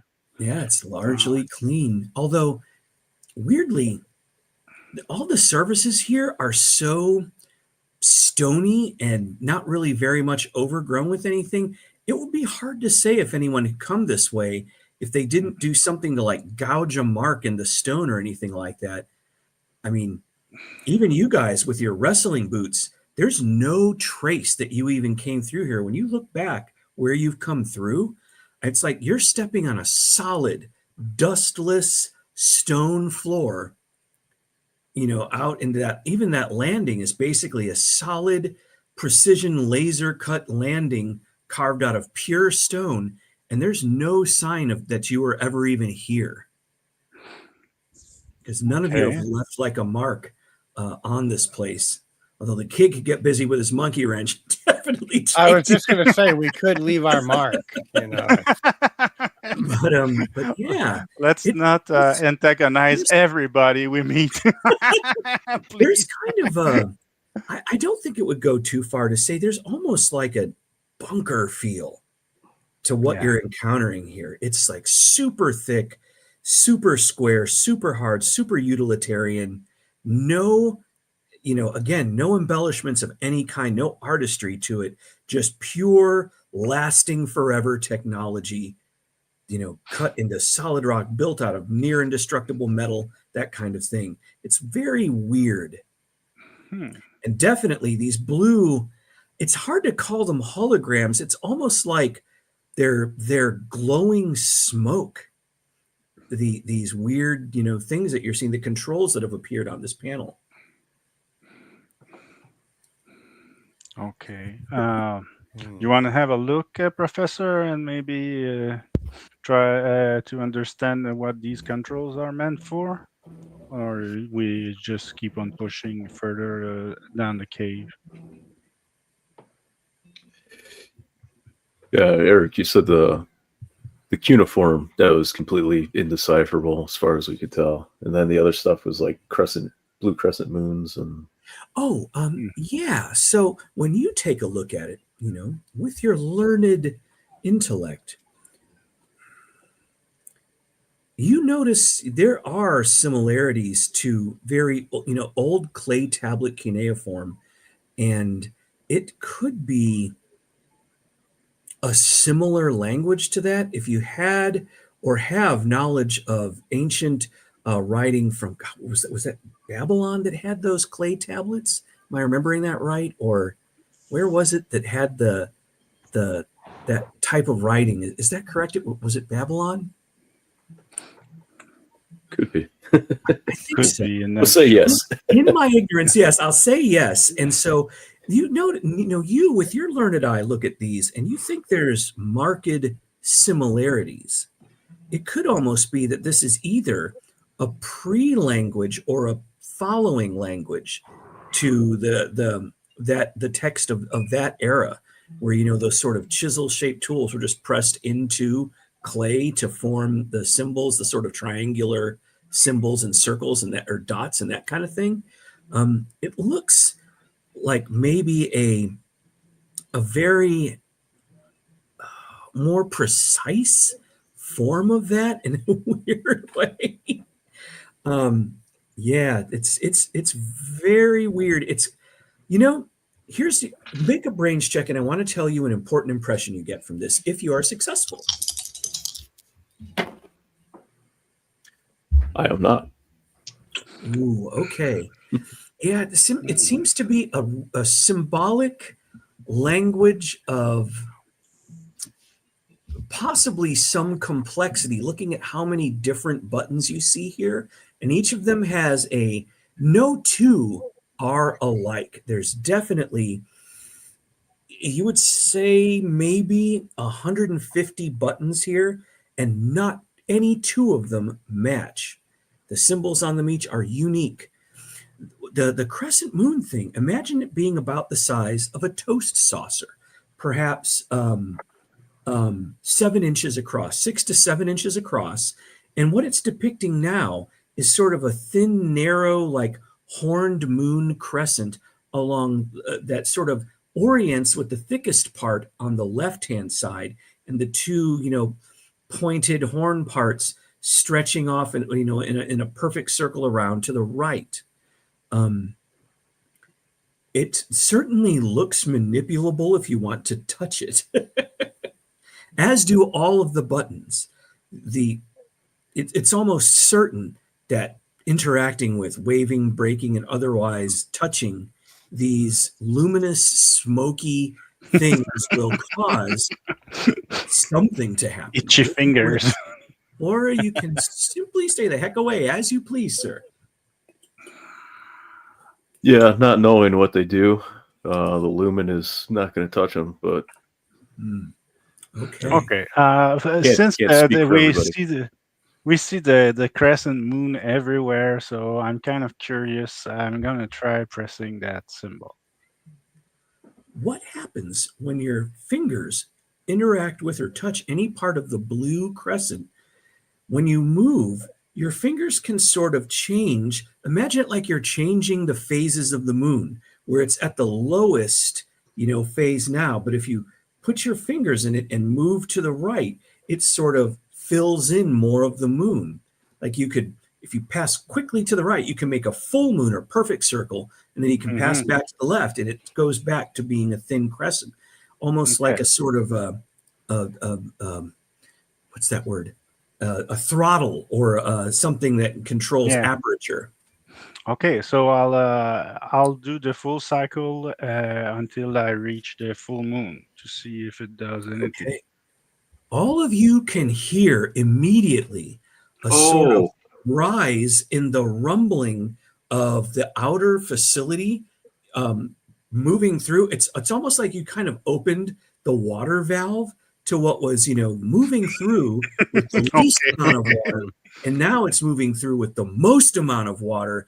And the sound of it is like a waterfall contained in a steel pipe.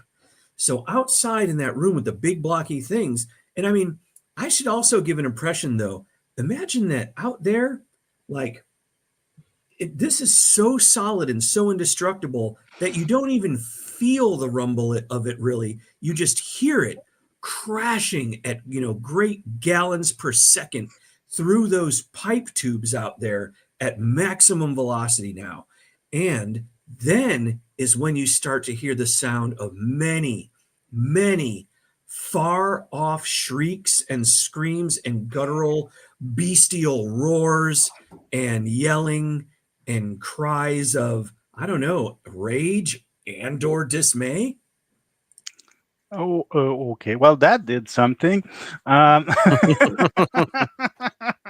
Next time on Crime Fighting Luchadors.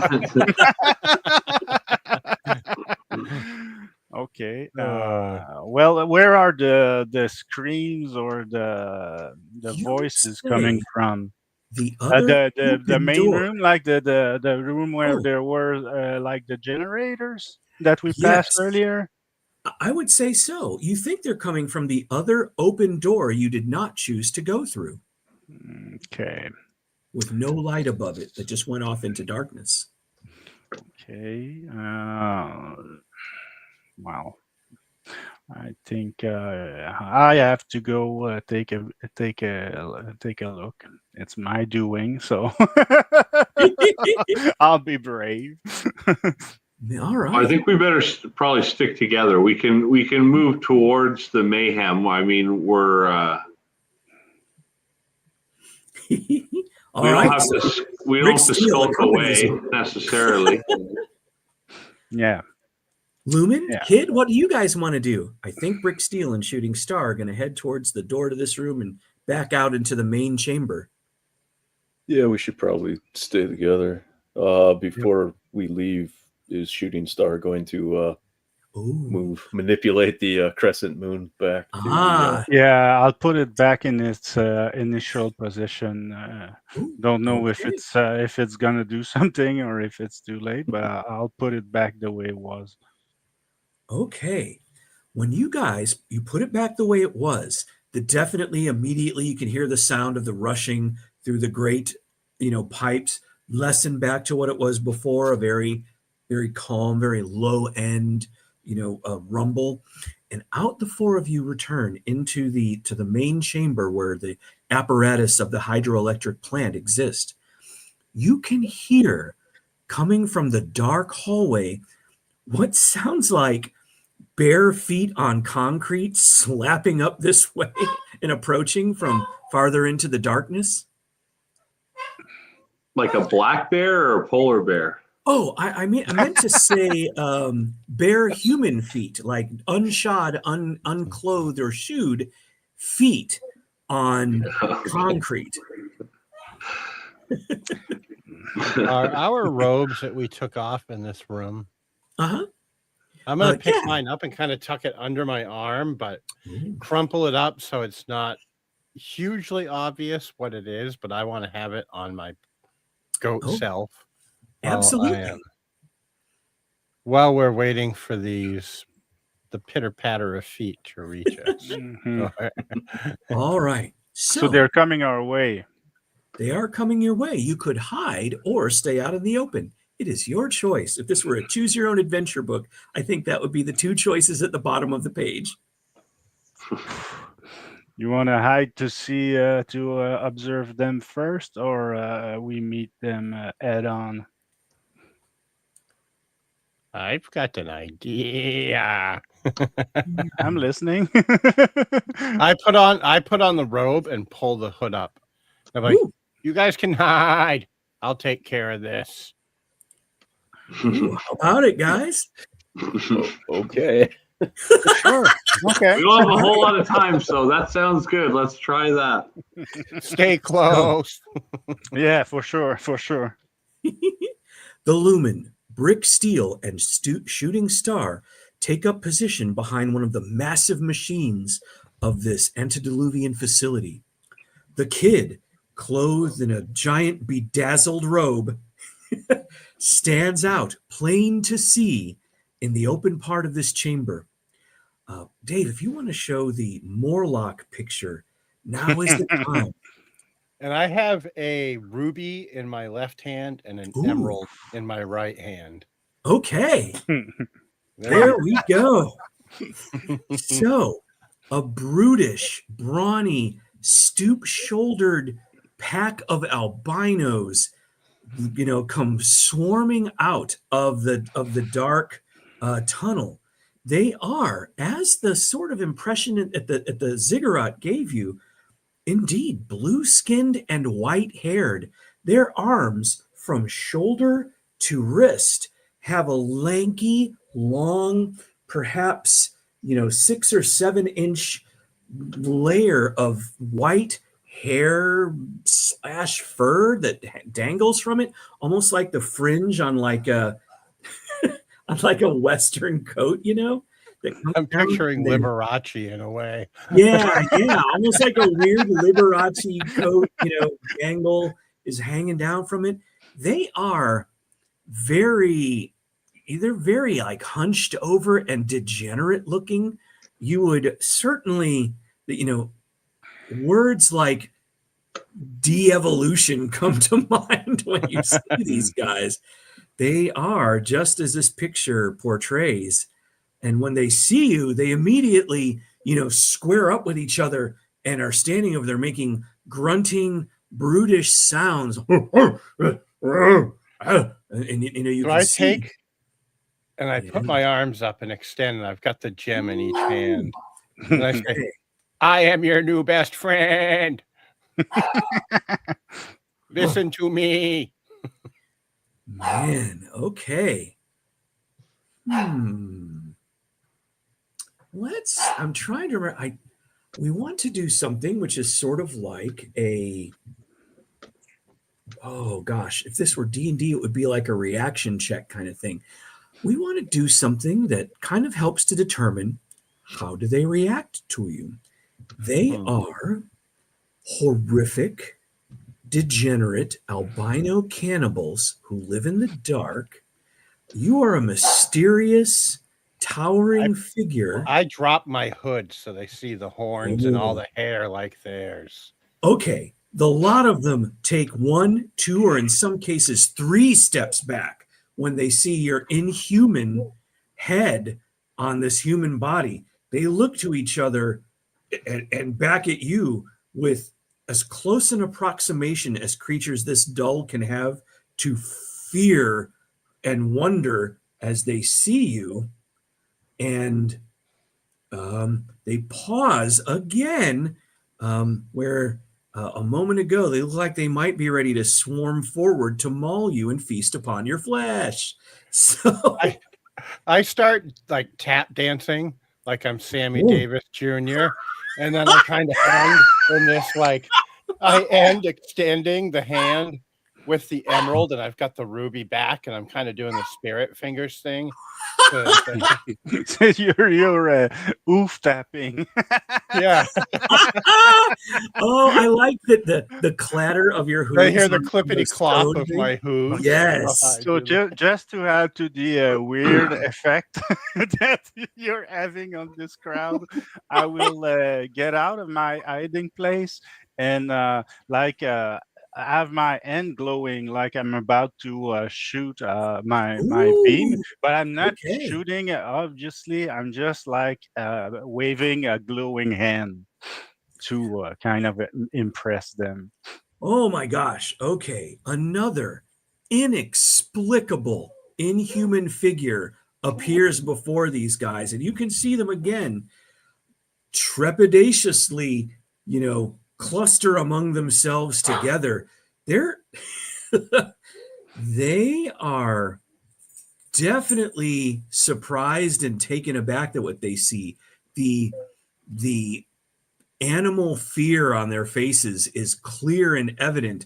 They want to, in their simple lives, they just want to respond with violence, but the terror of the unknown is keeping them from feeling like maybe that's what they ought to be doing right now.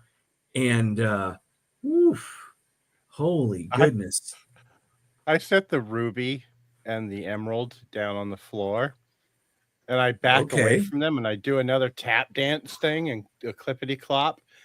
And I do the spirit fingers thing again down towards the gems. I go, for my friends.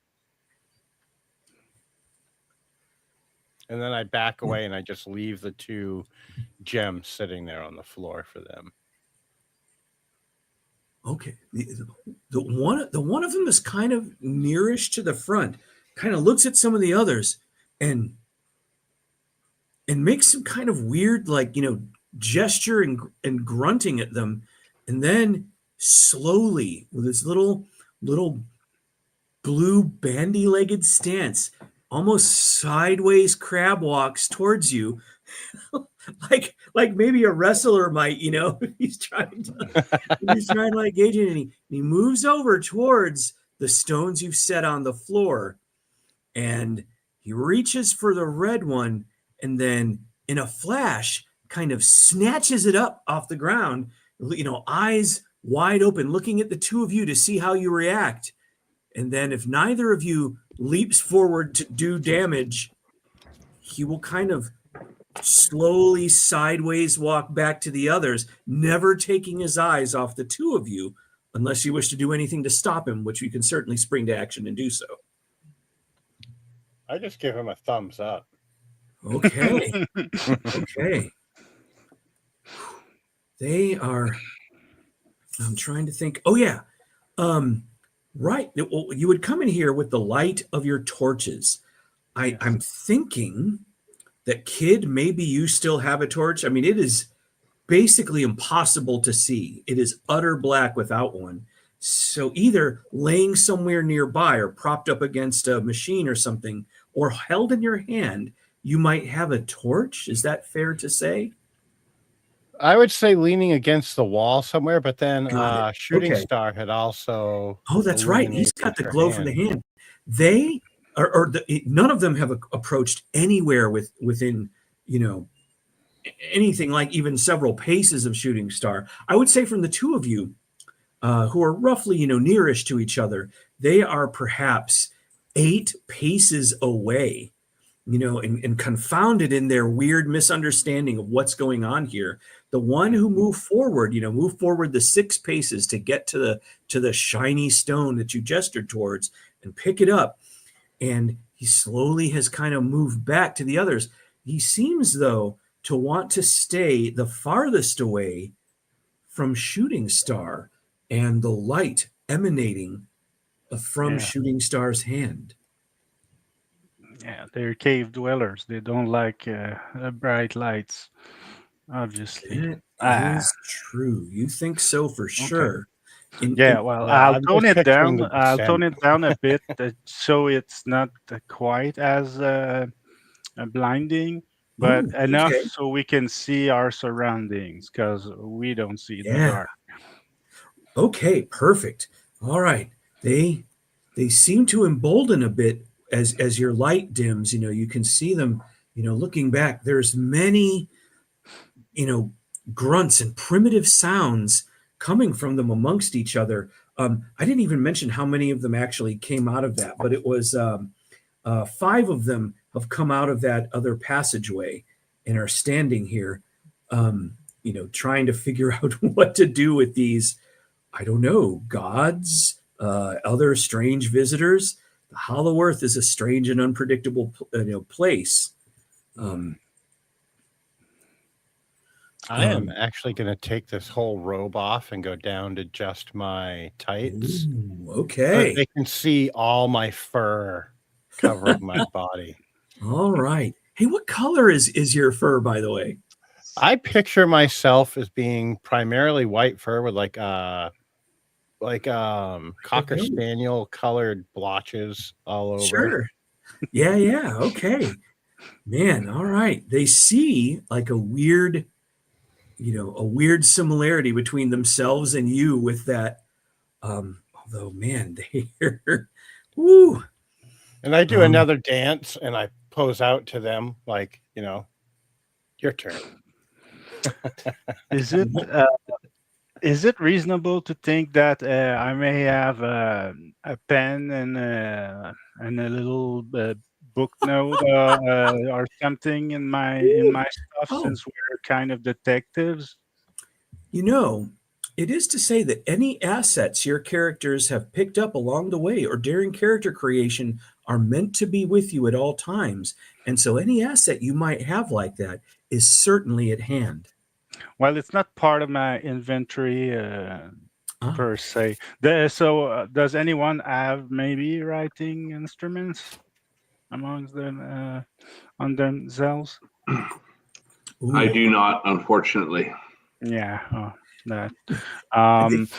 Well, we have a stick. On our torch is sort of a stick. But is there any patch of sand or something that we can draw on? I would like to draw the tall figures and point at it, so to express to them that we are looking for these people. Okay. So I would love to, maybe if there's sand somewhere, or maybe earth that's the dry earth, or a surface on which I can draw a stick figure or a tall Yeah, let's do this. Humanoid like the one we see on the depiction. Maybe they could tell us where to find them. Okay, I think you had formed the torches, and there were at least two. I thought I heard maybe three of you actually created torches from, heavy branches and parts of like whatever you could get, the upholstery of the UFO and that sort of thing. I feel like it's certainly reasonable to think that you could peel away part of one of the torches, and the burnt sort of charred part makes it into a natural sort of charcoal pencil where you can draw out things as you please. So I think I should make it easy for you to do that. When you have that notion, it's a moment before you've cracked off part of one of the torches and now are using it like a charcoal pencil to sort of paint out what you're depicting to them. It's a great idea. So I'm not going to make any kind of actual roll to do it. You take some moments to depict, as you saw depicted in the ziggurat, those tall figures, and then I guess motion to it or gesture so that they understand they should look at it and see what you have done. And they have a curiosity over what the heck you were doing over there anyway. So it's only a moment before one of them, a very strong and savage one, ambles over almost in an attempt to prove his lack of fear to the others, and comes over and looks at what you depicted. And then, you can see him look at you, wide-eyed again, seeming possibly to recognize what you've depicted. And looking at you and back at it, there's no visual similarity between you and what you've depicted, but he seems to recognize what you've depicted. And his tiny, tiny brain is trying to figure out what you mean by bringing up these enemies. And you see him struggling with thought.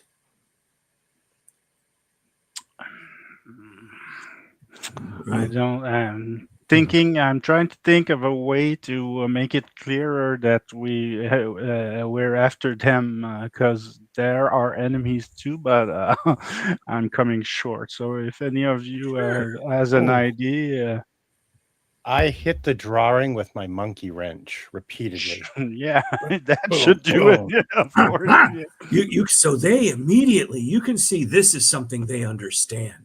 And seeing in that, you can see some of them like and they too are, they're kind of partially shocked by sudden movement too, and they're ready to spring into violence like angry chimps. And so and seeing that, they're like and they start to kind of make a rising aggressive chorus of grunts and simple sounds. And then they start to do something which is kind of surprising. Man, I can't remember. Is Muzzle City, where all you guys are from, is its language English or Spanish? I think it's probably a mix of both. Okay. I figure it's all right. Yeah. So basically all of your characters are familiar with both, probably bilingual and that kind of thing, just as a course of being from Muscle City. All right. You hear them begin to actually say the English word die, die, die. And several of them take up the chorus on that, and they're clearly saying the English word die. Which is super weird here in the inside of the earth. And certainly strange that they would know that word. But that is what they say. And then you see them kind of start to array out, like they're moving out like a pack of dogs might do, spreading out in a semicircle. So at this point, I step out in sort of posture and stand really tall.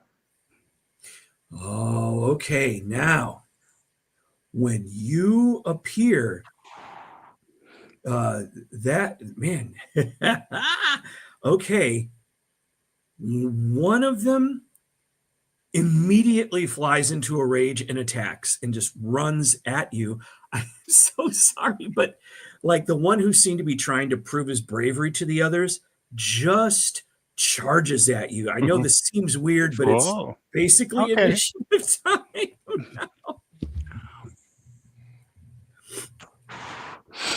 So we can really- they strike first. Well, when he sees a human being, this Morlock just seems to fly into an immediate attack mode and rush into the attack. But it's only this one. The others still seem kind of freaked The out. others don't follow. Yeah, that they kind of hang back. They seem fearful of the light you've shown the evidence of being able to create. And so they don't want to get too close to you, and they're really not sure about possibly the demigod goat figure over there, but the human seems to be something they understand and are programmed to kill. And so this guy just flies at the human like as fast as his little weird twisted legs will carry him, and rushes in with his bare hands. Acrobatics dodge, is that what I need here?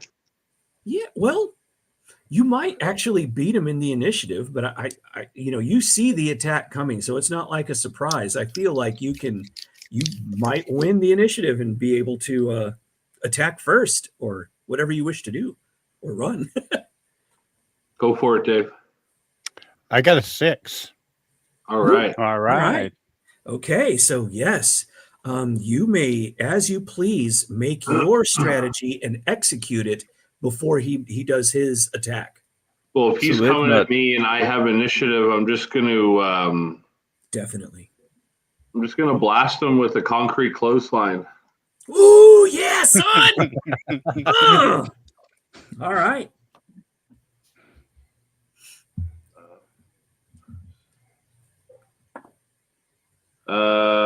Yeah, 10 damage. Ouch. Okay.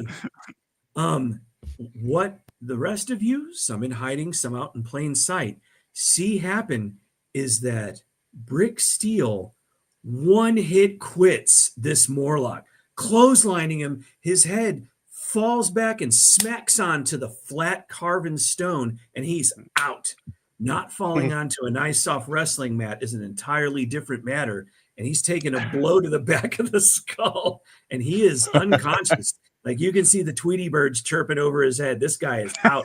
And the other Morlocks are like, whoa, when they see that. So I'm just gonna I do another tap dance, but when I end with my arms down, pointing at the down Morlock. Oh! Here's what they're gonna do. They will start making kind of aggressive sounds. And at first it sounds like oh, and then you can hear some saying no, and others saying go, and they're backing away from the three of you. They still haven't seen the Lumen hiding behind the machinery, and they're backing away step by step towards the open corridor from which they emerged, and saying no and go in English. So they've now evidenced 3 English words that they can understand or seem to understand. I'll try something. I'll try pointing again at the drawing with the stick and say enemy, and pointing at us, not enemy. Okay. And see if it computes. Two of them do kind of stop up. One of the two that kind of stops while the others are backing away carefully, he kind of like hits his own chest and then points over like directly at Shooting Star, directly at you. Enemy. And no, I'll say friend, and pointing at the drawing again, enemy. He said, he again in English will say, no, go. Yeah, the tall figures are also human, so that's why they yeah, we are the enemy indeed. Okay. Friend. Yeah, you're a goat. You're good. We should leave before it gets ugly. Unless you have a better idea. I don't want to fight. I don't want to fight them just for the sake of it. They don't mean no harm. They're just afraid, I think. Yep. They do seem pretty fearful of you, weirdly. I mean, Yeah. they're at once brutish and at the same time foolishly fearful of the unknown. Yeah. They're asking us to go, so perhaps it's time to Yeah. go. I don't know. Yeah. I don't know if we could have played it any other way, but now No, I you think did it's too nothing late wrong. to. Yeah. I think I think the tall figures are us. Okay, Ooh. so yeah, we should quit before it turns ugly. Ooh, okay. I walk over to the guy that I clothesline, and I pick up his limp hand and I sort of shake it, and I tap him on the head and I back off. Okay. I set the emerald nice. on his They chest and see start walking away. they see you do that, and they see you leave the emerald on the chest as the last of them kind of backs out, towards the door, and they're kind of lingering at the door, watching to see if you'll leave or if you hang around. But they see all that. You can hear them grunting among themselves, and the occasional snatch of something that might have been a word. Weirdly,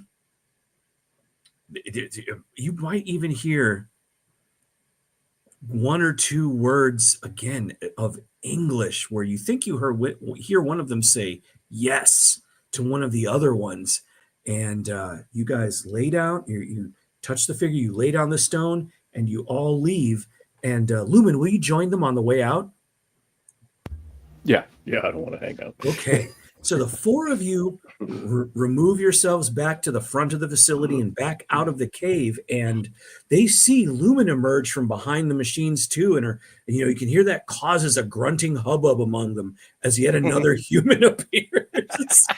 And then off you go, and their glittering red-rimmed eyes watch you all the way out until your torchlight can no longer see that far back, and out the front door you go.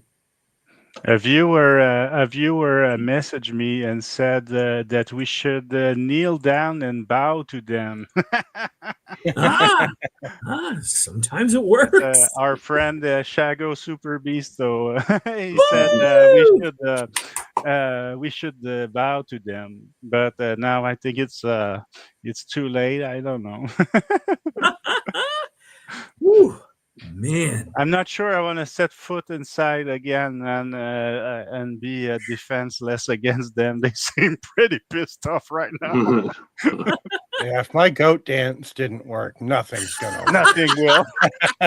On an upside, though, for as brutish as they look, that one went down in a single strike from the mighty brick steel. So at least maybe they're not as terrible a terror as they seem to be by their ugly appearance. Out into the cave grotto you emerge, and into the much greater light that shines in through the cave mouth from the ever-present sun, for shining kind of through the bits of falling water and in the entrance to the cave. Will you exit the cave back out into the surrounding countryside? Sorry, I was sorry. for a minute. When you exit the hydroelectric facility part back into the cave grotto, will you continue across the broken bridge out into the countryside, leaving the cave entirely? Yeah, I think so. Okay. Unless there's something you want to check before we leave, anybody? but I think personally, I think I've seen enough. I think they may be enslaved by the other people or something akin to that, and I think that we look too much like their tyrants. for them to Yeah. trust us.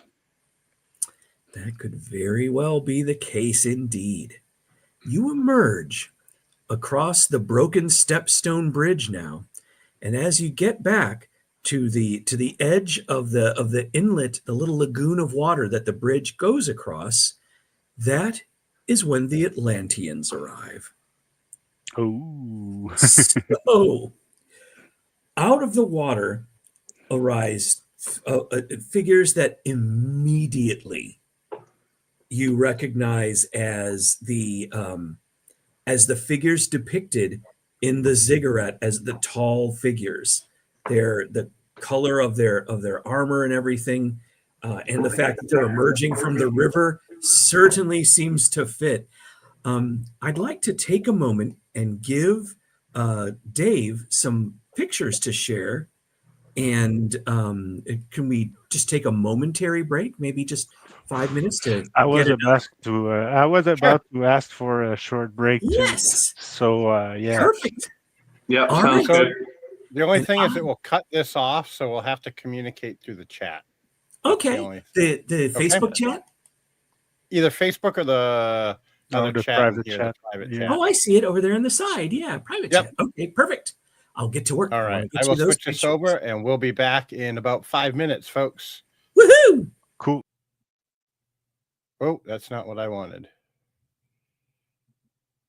Oh, hi. How is everybody? I'm going to have to.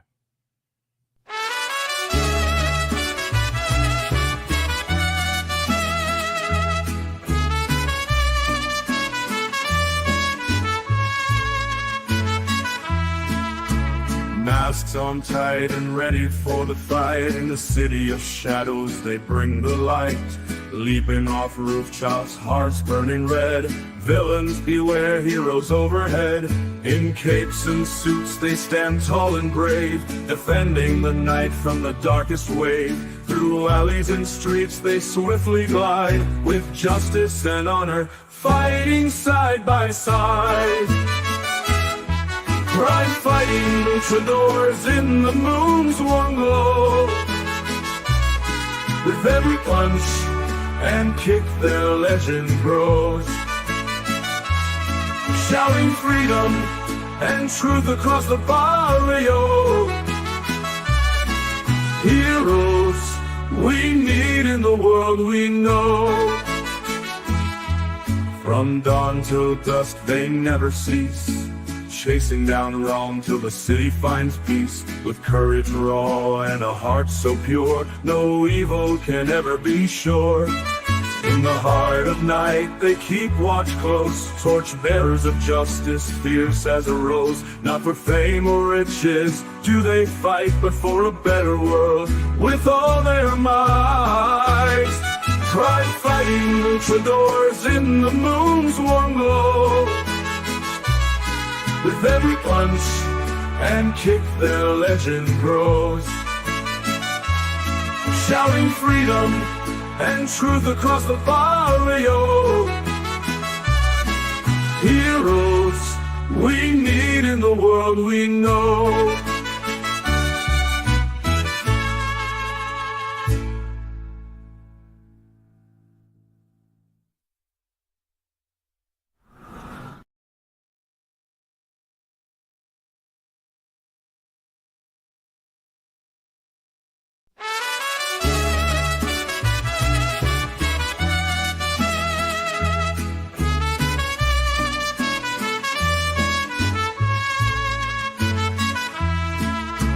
Masks on tight and ready for the fight. In the city of shadows they bring the light.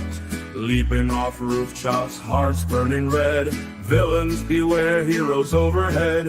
In capes and suits they stand tall and brave, defending the night from the darkest wave. Through alleys and streets they swiftly glide, with justice and honor, fighting side by side. Crime fighting luchadores in the moon's warm glow. With every punch and kick, their legend grows. Shouting freedom and truth across the barrio. Heroes we need in the world we know. From dawn till dusk they never cease, chasing down wrong till the city finds peace. With courage raw and a heart so pure, no evil can ever be sure. In the heart of night they keep watch close, torch bearers of justice, fierce as a rose. Not for fame or riches do they fight, but for a better world with all their might. Crime-fighting luchadors in the moon's warm glow. With every punch and kick their legend grows. Shouting freedom and truth across the barrio. Heroes we need in the world we know.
I will bring it back to us for a few moments here. Hey, all right. We'll wait for the Lumen, but it was so funny because I'll tell it the one which I'm assuming is Shago watching. There we go. Every time I was on that break screen and the song would end, it would cut to just my big face in the middle of the screen. And I'm sitting here like da da da da da, and then I'd be like, oh, here I am, and I'm live, and I'm like, hi, so I can start the break music again, and it would go to the break screen, and then it would stop, and then I realized I hadn't put it on loop, and I was like, way to go, smart guy. Well, trial and error. Yeah. Well, they've actually changed a bunch of stuff on this streaming platform. Ooh. And like even now I'm getting curious to see what happens when I add these new images, if they just pop right up on the screen, or what will happen. Did you Ooh. have a specific order you would like them loaded? No, and in fact, if you like, I can also kind of make one that's all of them together, but it's more rectangular across than it is up, square. And I was thinking maybe that was less than ideal. I wasn't quite sure. Oh, that would actually be good the way that the screen shows. Rectangular. Okay. Well, that being the case, then I'll drop that up. I'll throw that up. All right, hang on. I'll get it over to you right now. Let me just finish out cutting it out from the background and putting them all together in a lineup like the usual suspects.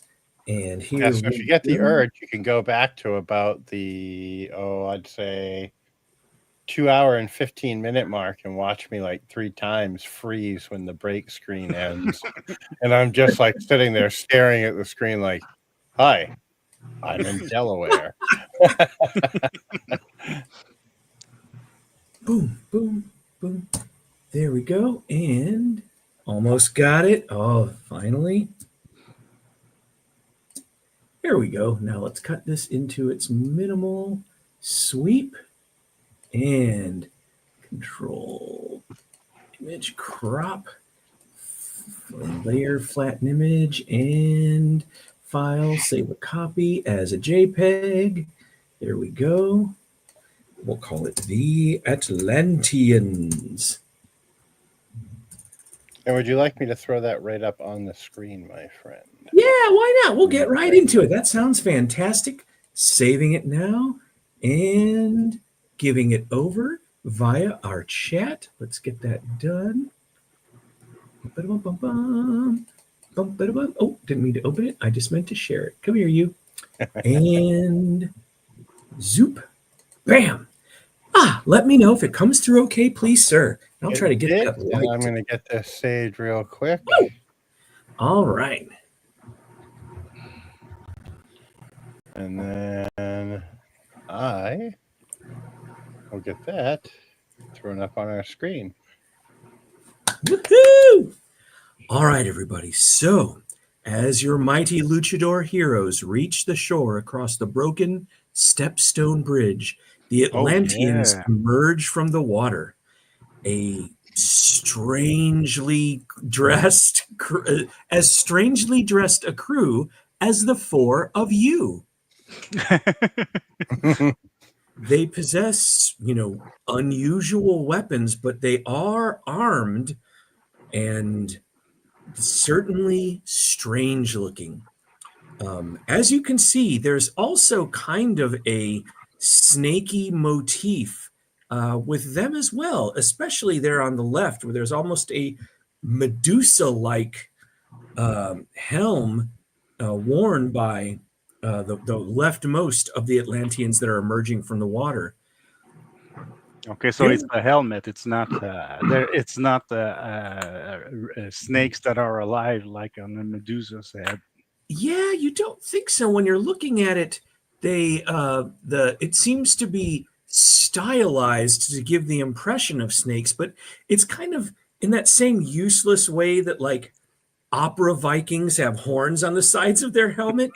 Those snakes appear to be made out of whatever. Yeah. So they are indeed not living, not moving snakes. Now, weirdly, the farthest Atlantean on the right, that diving suit is making like pretty much audible Darth Vader breathing noises, for lack of any better way to describe it. Okay. And it looks like a heavy, like weighted dive suit of some kind of very antique manufacture.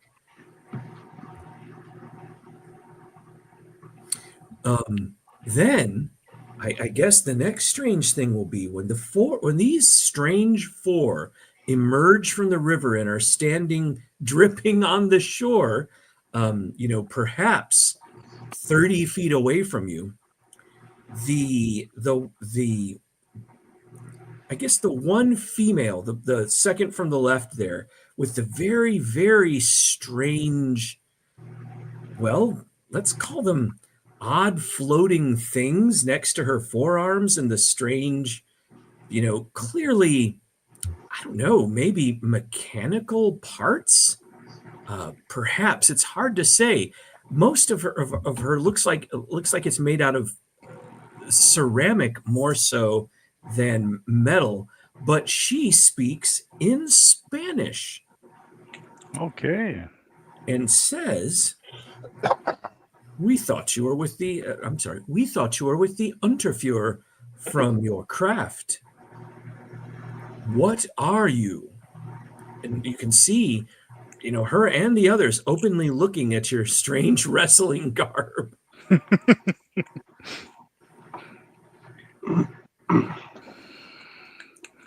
I'm the kid. We're crime-fighting luchadors from planet Earth, mostly. Nice. And who are you? I think it is my place to be asking the questions. She says again in Spanish. It's pretty fair. Her accent is weird, but it's certainly recognizable as reasonably syntaxed Spanish.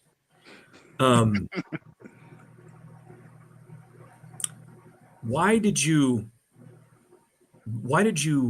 alter the settings on the hydroelectric plant of the Morlocks?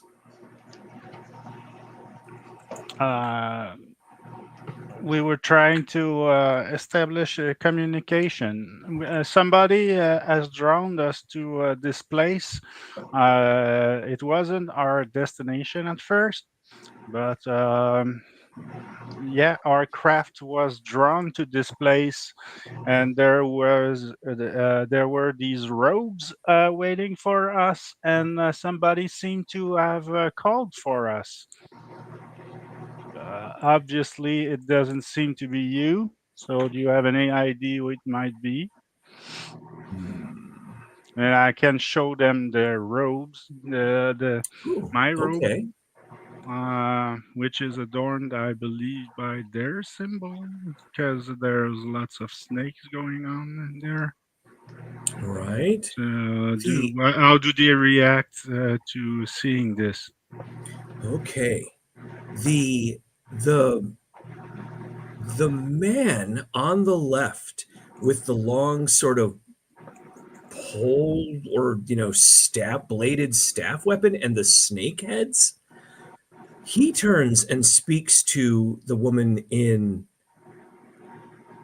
a language that you do not recognize, possibly Atlantean. It sounds like ancient Greek, maybe. And quickly rattles off, in the way that native speakers sometimes can speak very rapid Spanish or very rapid German. If you're, in their countries and hearing them talk, it's like, holy crap. But rattles off a quick, dense bunch of dialogue at her in, again, an undefinable but possibly Greek language, and then the woman again will turn to you and say, maybe she's brought you here for some kind of purpose.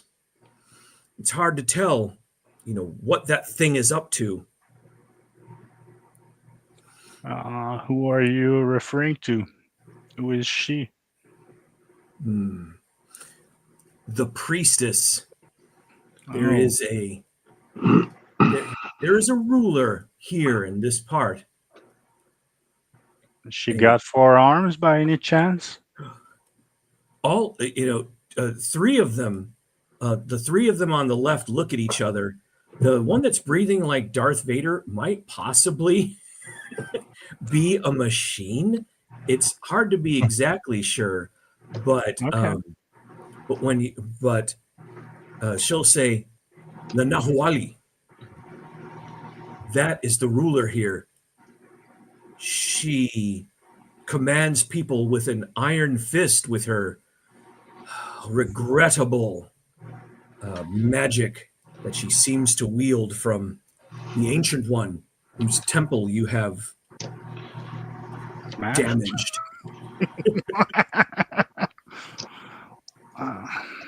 We should have a quick huddle up and maybe excuse ourselves from these people for just 1 minute so we can talk privately. Yeah, I agree. Yep. They watch you carefully, but they're still 30 feet away, so it's easier for you guys to kind of get together and confer. Yeah. They watch you to make sure you're not getting up to any funny business like, pulling out guns or anything. Should we try to form a faction with these guys and take down if we assist them in toppling their rival, maybe they can help us get out of here. Yeah, they seem to have access to technology that's pretty advanced.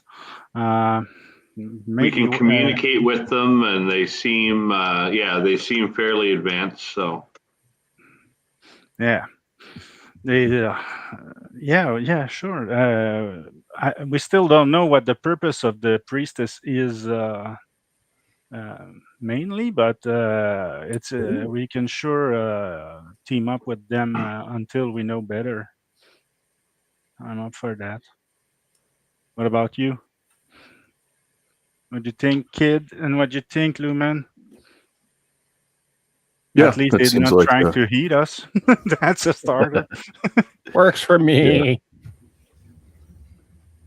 Yeah, let's do this. Let's try to team up with them.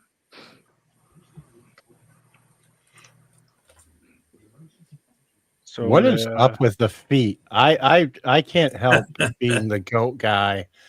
I've noticed the What's feet going on on the exactly? second Atlantean. Yeah. And I'm just looking at her feet, and I kind of nod my head towards her, and I point to my hooves, and then I point to her feet and wink.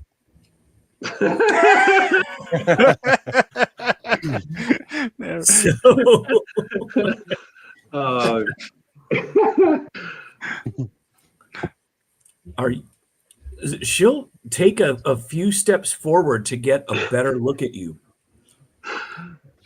Is that your body, or is that a suit or armor? You It's look all like a goat, baby. Oh. It's all natural, baby. She throws up in her mouth a little bit. Man, so she kind of, in the way that you presented your kind of goat leg, your not exactly human goat leg, I'm kind of thinking. Yep. She will sort of make a similar, move with hers, but she will say in Spanish, I lost them to a shark. Oh. And these serve to keep me walking. Oh, that's cool. Her robot legs. Show me that if you shark. really can get in there and No, you look at like the straighten it knees out. and everything, indeed, these are some kind of artificial legs. And it's possible that especially the weird part of the shins has something to do with movement in water. It may serve some other strange purpose. Now, I think she'll kind of relax that upraised left arm with the floating sort of things next to it. It all folds back on itself like a bow collapsing down into a dense, heavy right or left hand forearm. When it's all packed up together, it looks like a power fist from like Warhammer, like a big, bulky, heavy fist for her left hand. And it seems like her right hand is her manipulation and fine movement hand.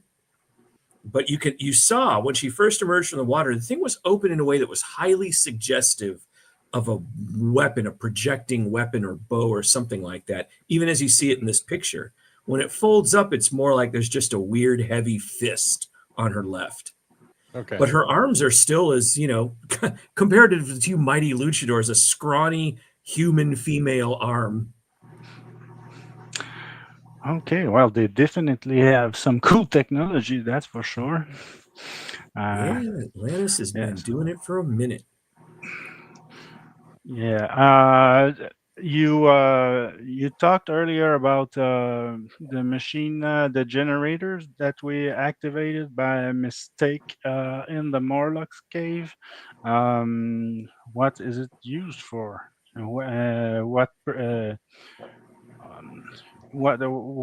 happened when I triggered that accidentally? Power got restored to some of the more outlying facilities which this station serves to supply energy to, and things came back to life for a few moments that had lain dormant, much to the alarm of some of the more modern inhabitants of those areas. Be on the lookout for some of the fear-stricken saurians that may come by. Oh, okay, I see. Yeah, well, I put it back to the way it was before. I don't know if it fixed anything or if it's too late, but if I've caused any trouble, I'm willing to work on fixing it. I'm sorry. They quickly again confer in that weird Proto-Greek language they seem to have. Your willingness to do what is right and to justly undo what you may have done shows that your heart is right.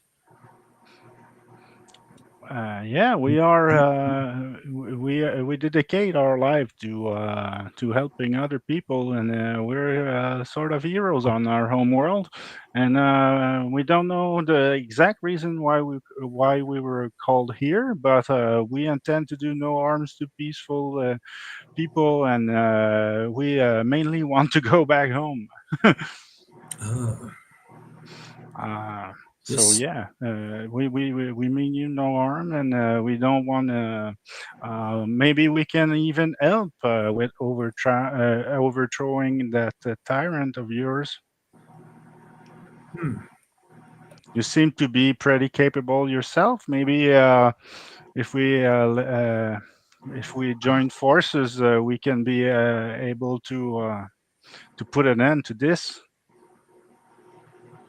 We certainly mean no harm to peaceful people, but to non-peaceful people, we very happily cause harm to. So, yep, exactly.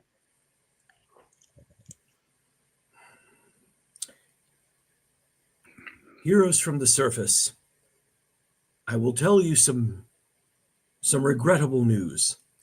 The Lemurians have barred all return to the surface from the inner world in order to protect our civilizations here from discovery. They will seek to stop your ascent if you try to escape the inner world. The Unterführer has learned this the hard way, as the Lemurians have not kindly treated his, Nazis is the word? Mm-hmm. Yeah, we heard of those before. They are weird goat hiss. They are a villainous people from your surface, are they not? Oh, you can say that again, yeah. Yeah, we very much despise them, and we would be gladly join you. We gladly join you in battle against Nazis. Any day of the week. Fortunately, you are far from the lands of the Unterfuhrer, and she points up and over to the side, up in the inner curvature of the earth. And far away, you can make out what might be, and this is kind of like looking down at Europe from orbit. Kind of, it's a little closer, but she points over, and you can kind of see what might be patches of gray that could be towns or cities or villages or something way up there on the curvature of the earth. I mean, this looks like that would be weeks of foot travel to get there. Like it's hard to even judge. You've never really seen a landmass like this before, but it seems very far away. But in another part of the Hollow Earth, there seems to be what she's saying are the lands controlled by the Unterfuhrer and his Nazis. Mm. But we beat up Nazis, but we also beat up evil priestesses as well. Yeah. Well, if you seek to do battle with an evil priestess, you have come to precisely the right place. It is against our Atlantean law to impinge upon the freedom of others who have not proven themselves to be villainous, and we shall not do you any harm. In fact, we'll be on our way to report what we have found here in your crashed craft and your presence. However, we can tell you, do not serve the priestess. Do not do anything that she asked. She is a witch most wicked. Noted. Please believe me when I say this. We have no interest in serving any evil witch, that's for sure. No doubt about it. But thanks for letting us in the know. Everything is quite new for us here. We're just starting to get a hang of the land. Well, may your journey end in peace. We will go. And she'll kind of turn and start to disappear into the water along with the other two. Unless you speak to stop them or make a move to stop them, they will retreat back into the river. I have another question. Is there a way to travel faster than by foot that you know of? Any kind of embarkation, any type of flying device, anything that any type of vehicle that we can borrow, buy, trade for, or anything? We have jams. And I pull out another ruby and an emerald. Nope. No. Our people's is the way of water. We travel by hypercavitation. This will not serve you in the air and on land. Of course not. Yeah. However, there are others along here. You might find some trade in the villages around. There are the reed canoes of the serpent folk, and perhaps you might find some remnants of the cowled ones whose robe. Did you mention you had shown one of the robes, or no? We want to hide those. Yeah, I showed them one of the robes because I thought maybe because of the snake symbol they were related to this stuff, but they're not apparently. Well, there's more to it. You'll find out more later. Okay, cool. The cowled ones may have left some craft behind. If any of them survive. Oh, and where could we find those called ones? Go north.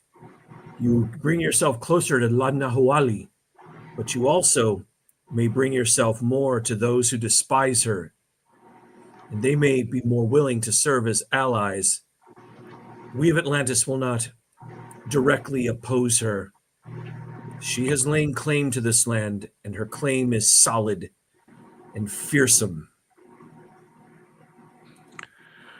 Well, thank you very much for all that very Very valuable knowledge. I hope you get back to the surface. With that, she turns and dives into the water.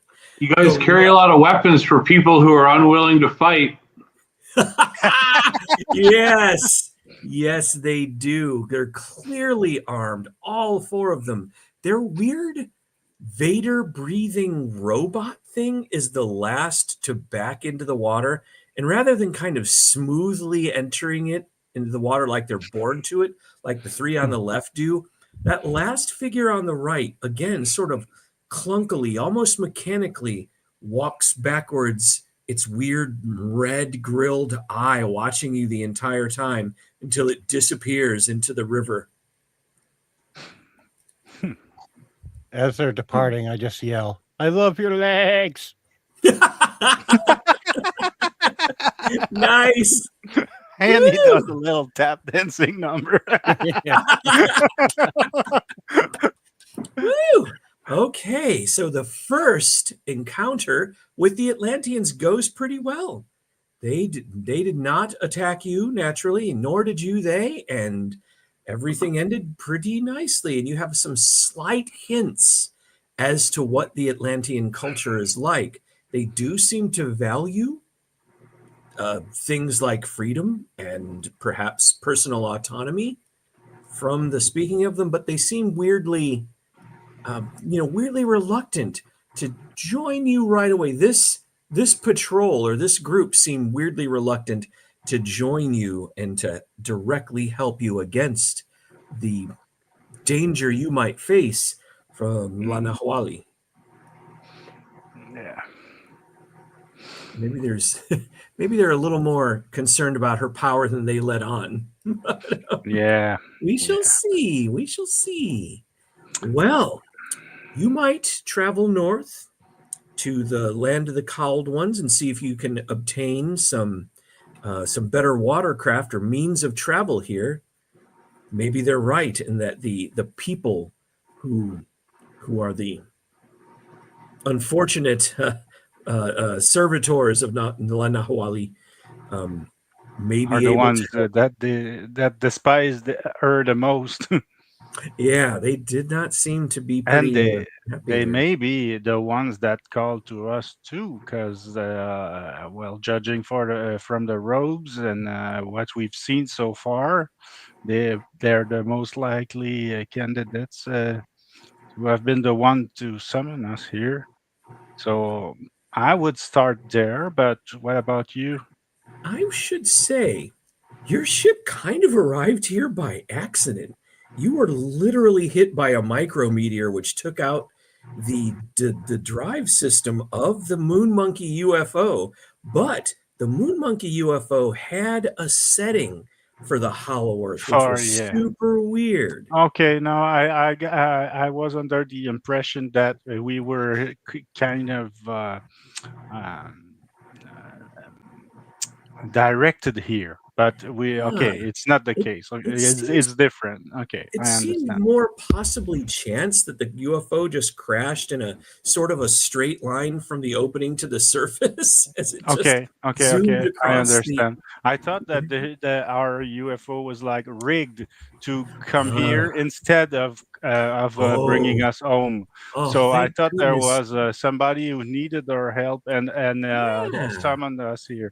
It's different. Okay. Unfortunately, this is a little more like being marooned on an island when your plane goes Okay. down. Sort of. Sadly. But it seems there's a lot going on down here, and some way to return to the surface seems more and more likely the more that you realize there's machines down here, technological civilizations, immensely primitive civilizations. There may be still, although she hinted at the existence of something called Lemurians who would try to stop you from returning to the surface. It could cause trouble later. Yeah, there are Lemurians, serpent people, and those robe figure, the Morlocks. Yeah, and okay, that's interesting. But I don't know. Maybe we can go north to because they have a mean of transport that maybe we can trade for, and they ate the witch queen, so maybe we could make allies among them. But Yeah. if you have, what do you guys want to do? Yeah. What do you think, guys? I'd be up for North. All right. Yeah, North is fine with me. Would Woohoo! we All like right. to keep going, or because we're at 3 hours now? Oh, wanna keep We going? could, This is if a we, good it spot. could be yeah. It seems like a good place to stop for tonight, because we are entering a new part of the adventure and about to meet new people and everything like that. So it's a neat cut. Yeah. All right. Okay. So I All want right. to sort of do this though. There was at first a clue from the pyramid that you landed on that the four-armed prophet or sorceress figure was bad. You now have a name. I feel like that was a clue about this. And now they've kind of revealed that she seems to be in control of this part of the hollow earth. In my mind, I think of it in the same way that the Wicked Witch of the West was in control of the West, and the flying monkeys and the Winkies were under her dominion in Yeah. Oz. So I look at it kind of like that. So now I feel like it's the clues a little bit come together. This one, I want to count it perhaps as a second clue for this adventure. Now Awesome. that you've spoken Okay. to the And Atlanteans. can you spell the name of the queen for me, please? Yes, Nahuali, La Nahuali, which is Nahulli. Yeah.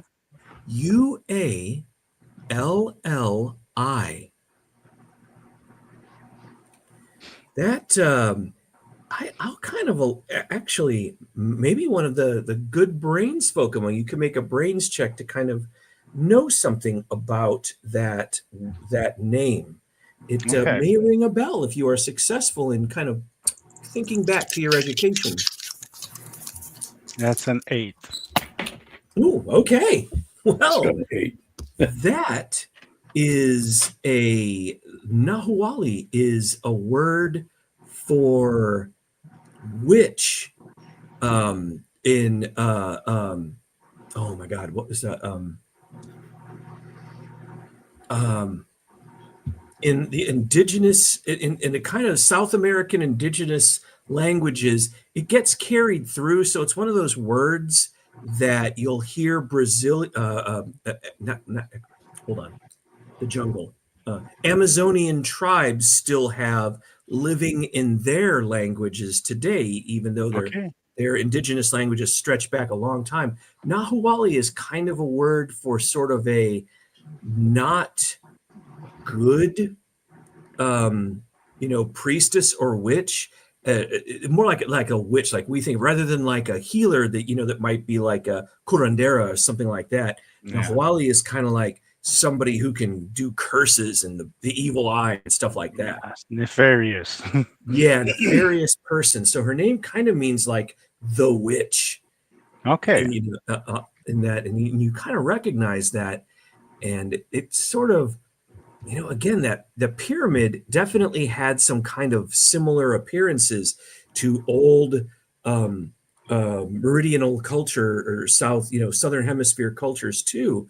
So it's almost like she may have ended up, you may be underneath like Brazil right now if you were to tunnel straight to the surface. She may have descended from the surface down to here and become this sort of demi-skeletor of this place. I'll get you, He-Man. Yeah. And you guys are the He-Man that needs to give her a savage punch in the face. Well, I just want to say again, thank you for the prep is awesome. I love the map and all the visual aids Yay. that you've gathered, and I'm super into it. And it's Oh, fun good, with all good. the different tribes and the overland adventure and all that is very fun. Yeah. It's very different from what we have played before, and you bring it in a totally different direction. And it's very cool. I appreciate all the work you've done. Yeah, and I really want to try to make it stay though to the formula that's totally laid out in the core rules too. So my goal is to make it so that every session or two, because I see that I need to work on compressing everything down in time so it fits within the like 3 or 4 hour time frame. But I want to make sure that every adventure has its core of finding a site or a place, investigating that place with checks, hitting complications, finding a clue, and then those clues leading you toward that particular area's super beast to battle and defeat, so that will advance you towards returning to the surface. And that's my goal. And I'm making sure that I try to build every session with that structure in mind, like right out of the core rule book. So I'm going to work I think very maybe hard tonight to make was sure. different because you had to introduce us to all the world. You had all the world building to do, but maybe I think it would get easier in future future sessions, maybe. Oh, yeah. Because And I'd tonight like you had a lot of lore to give us. So I did. yeah, I want to do a thing. How would you feel comfortable with 3 sort of sub stories within the Hollow Earth before you return to Muscle City? Kind of. I have in mind sort of 3 like big things. Like first, the battle against the Wicked Witch Nahawali and beating her like excellent Dorothy Lion and Tin Men that you are, and then another because there's so many little groupie civilizations down here. Mhm. Another where you'll meet the old or the civilization of the Vrilya, which are a really weird people written about by a guy a long time ago in the 1800s. And then a Okay. third, which will be the final chapter where you sort of attain the means to return back to the surface. Is that That structure sounds kind of great. okay? Where we'll kind of have 3 like Yeah. big Hollow Earth encounters. Now That there's sounds kind of great. 2 options for the middle one. Would you guys prefer to encounter and punch into the floor the Unterführer and his Hollow Earth Nazis? Yes, please. That might be a fun one. Okay, good. So we're gonna that's gonna be coming up then after we find a way to defeat the evil witch. That sounds Are we going the awesome. red brick road this time? Oh, we Or are can. we going the yellow brick road? Good question. Tap Always up dancing to you all heroes along to the decide. yellow brick road. Woo! All right. Oh, and I'll totally be hitting you guys up in the chat to find out when we can get together again as soon as we Absolutely. can and kind of carry it on to make some more episodes for Games with Dave and everything. So I'll be in touch. I also Awesome. feel like the Modoc should be a decoy because he was too easy to beat. So maybe it was just the little brother or something like that. But there's the real one another place. Because the guy we punched out tonight, he doesn't deserve to be on to be sculpted on ancient tablets and so. He was Oh yeah, they're maybe it was it's a decoy. they're kind of a sad story. I'm a little bit basing them on some extra writings that followed the time machine and what the sort of deal with the Morlocks was. They are this is so British. I don't know how much British fiction you guys might read, but of course, when you read the time machine, any straight backed British man can just punch out these Morlocks. Yes. In a sort of Alan Quartermain two-fisted kind of way. And I designed them that way too. And their story is a little sad because they're really, when the time traveler from London goes forward to the year 800,000 and meets the degenerate descendants of the Londoners, the Morlocks, they in later stories capture his time machine. The sort of still intelligent leader Morlocks do that and then find a means by which to send themselves back in time from their doomed Earth that they live in at that time, where a cataclysm is going to obliterate the planet. And that's how they end up here. But 99% of them are these like barely literate, barely lingual brutes that are just cannibals. Like Horrible. They're like a worst case scenario end to the idiocracy that takes itself to a horrible conclusion, and the last brains among them figured out how to carry them back in time with some hope that maybe their plight could be bettered, but it's very unlikely because they are morons through and through. Brutal cannibal morons. But yeah, maybe you can find some way to help them.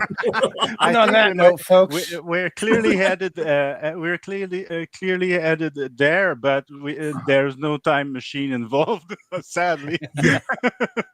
Ooh, at least not that you found yet. But Luchadores in Time could be its own crazy adventure set. Absolutely, absolutely. Ooh. All right, guys. Well, I am going to take us from live. Everybody have a great night that tuned in. Woo!